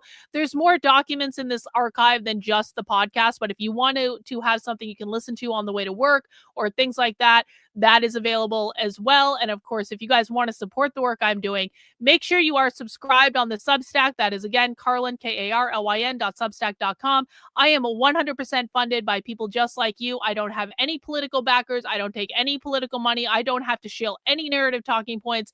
All I do is I show up and I show you the primary source information and I break it down for you so you can understand it, and I give you the resources so that you can look at it for yourself, so you always know this is not coming from me. This is coming from the Jews. Exactly, Amalek. This is coming from the Jews. Yeah, exactly. Yeah.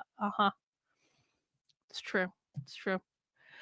All right, guys, tomorrow is Friday. That means tomorrow is happy hour and we will be doing some fun content. Maybe we'll do a Candace marathon. Should we do a Candace meltdown marathon tomorrow?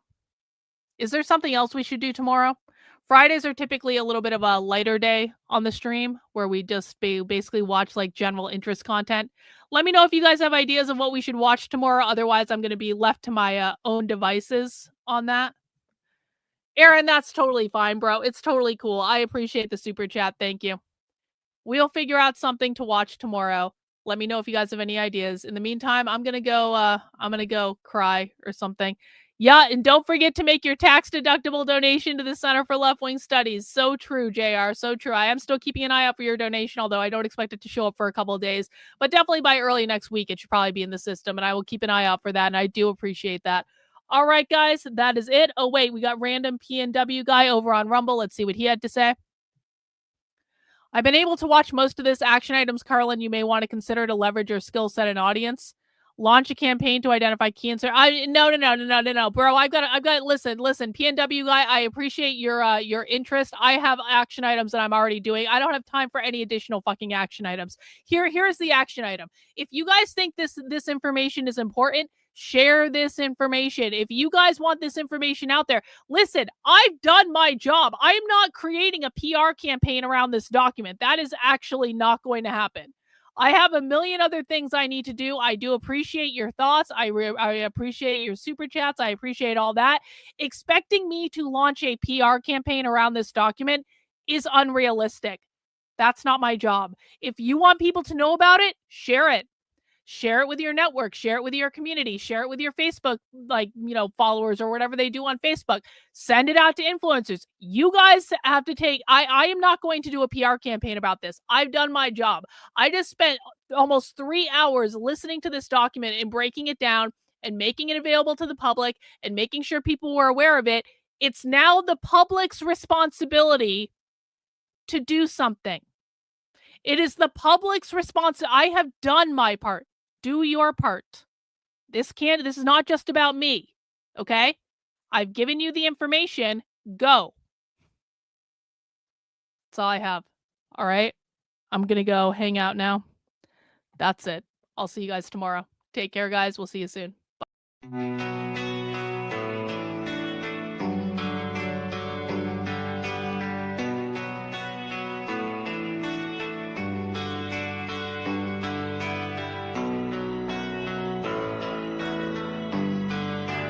How are you feeling? How long have you been here?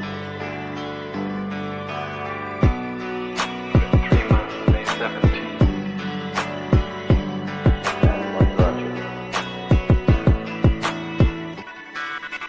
That's difficult to answer.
influence my thinking and consequently my action. What is it you're trying to do with your life? Play the piano for the people. I'm not clear. How is it that playing the piano for people has eventually resulted in your being here in the hospital?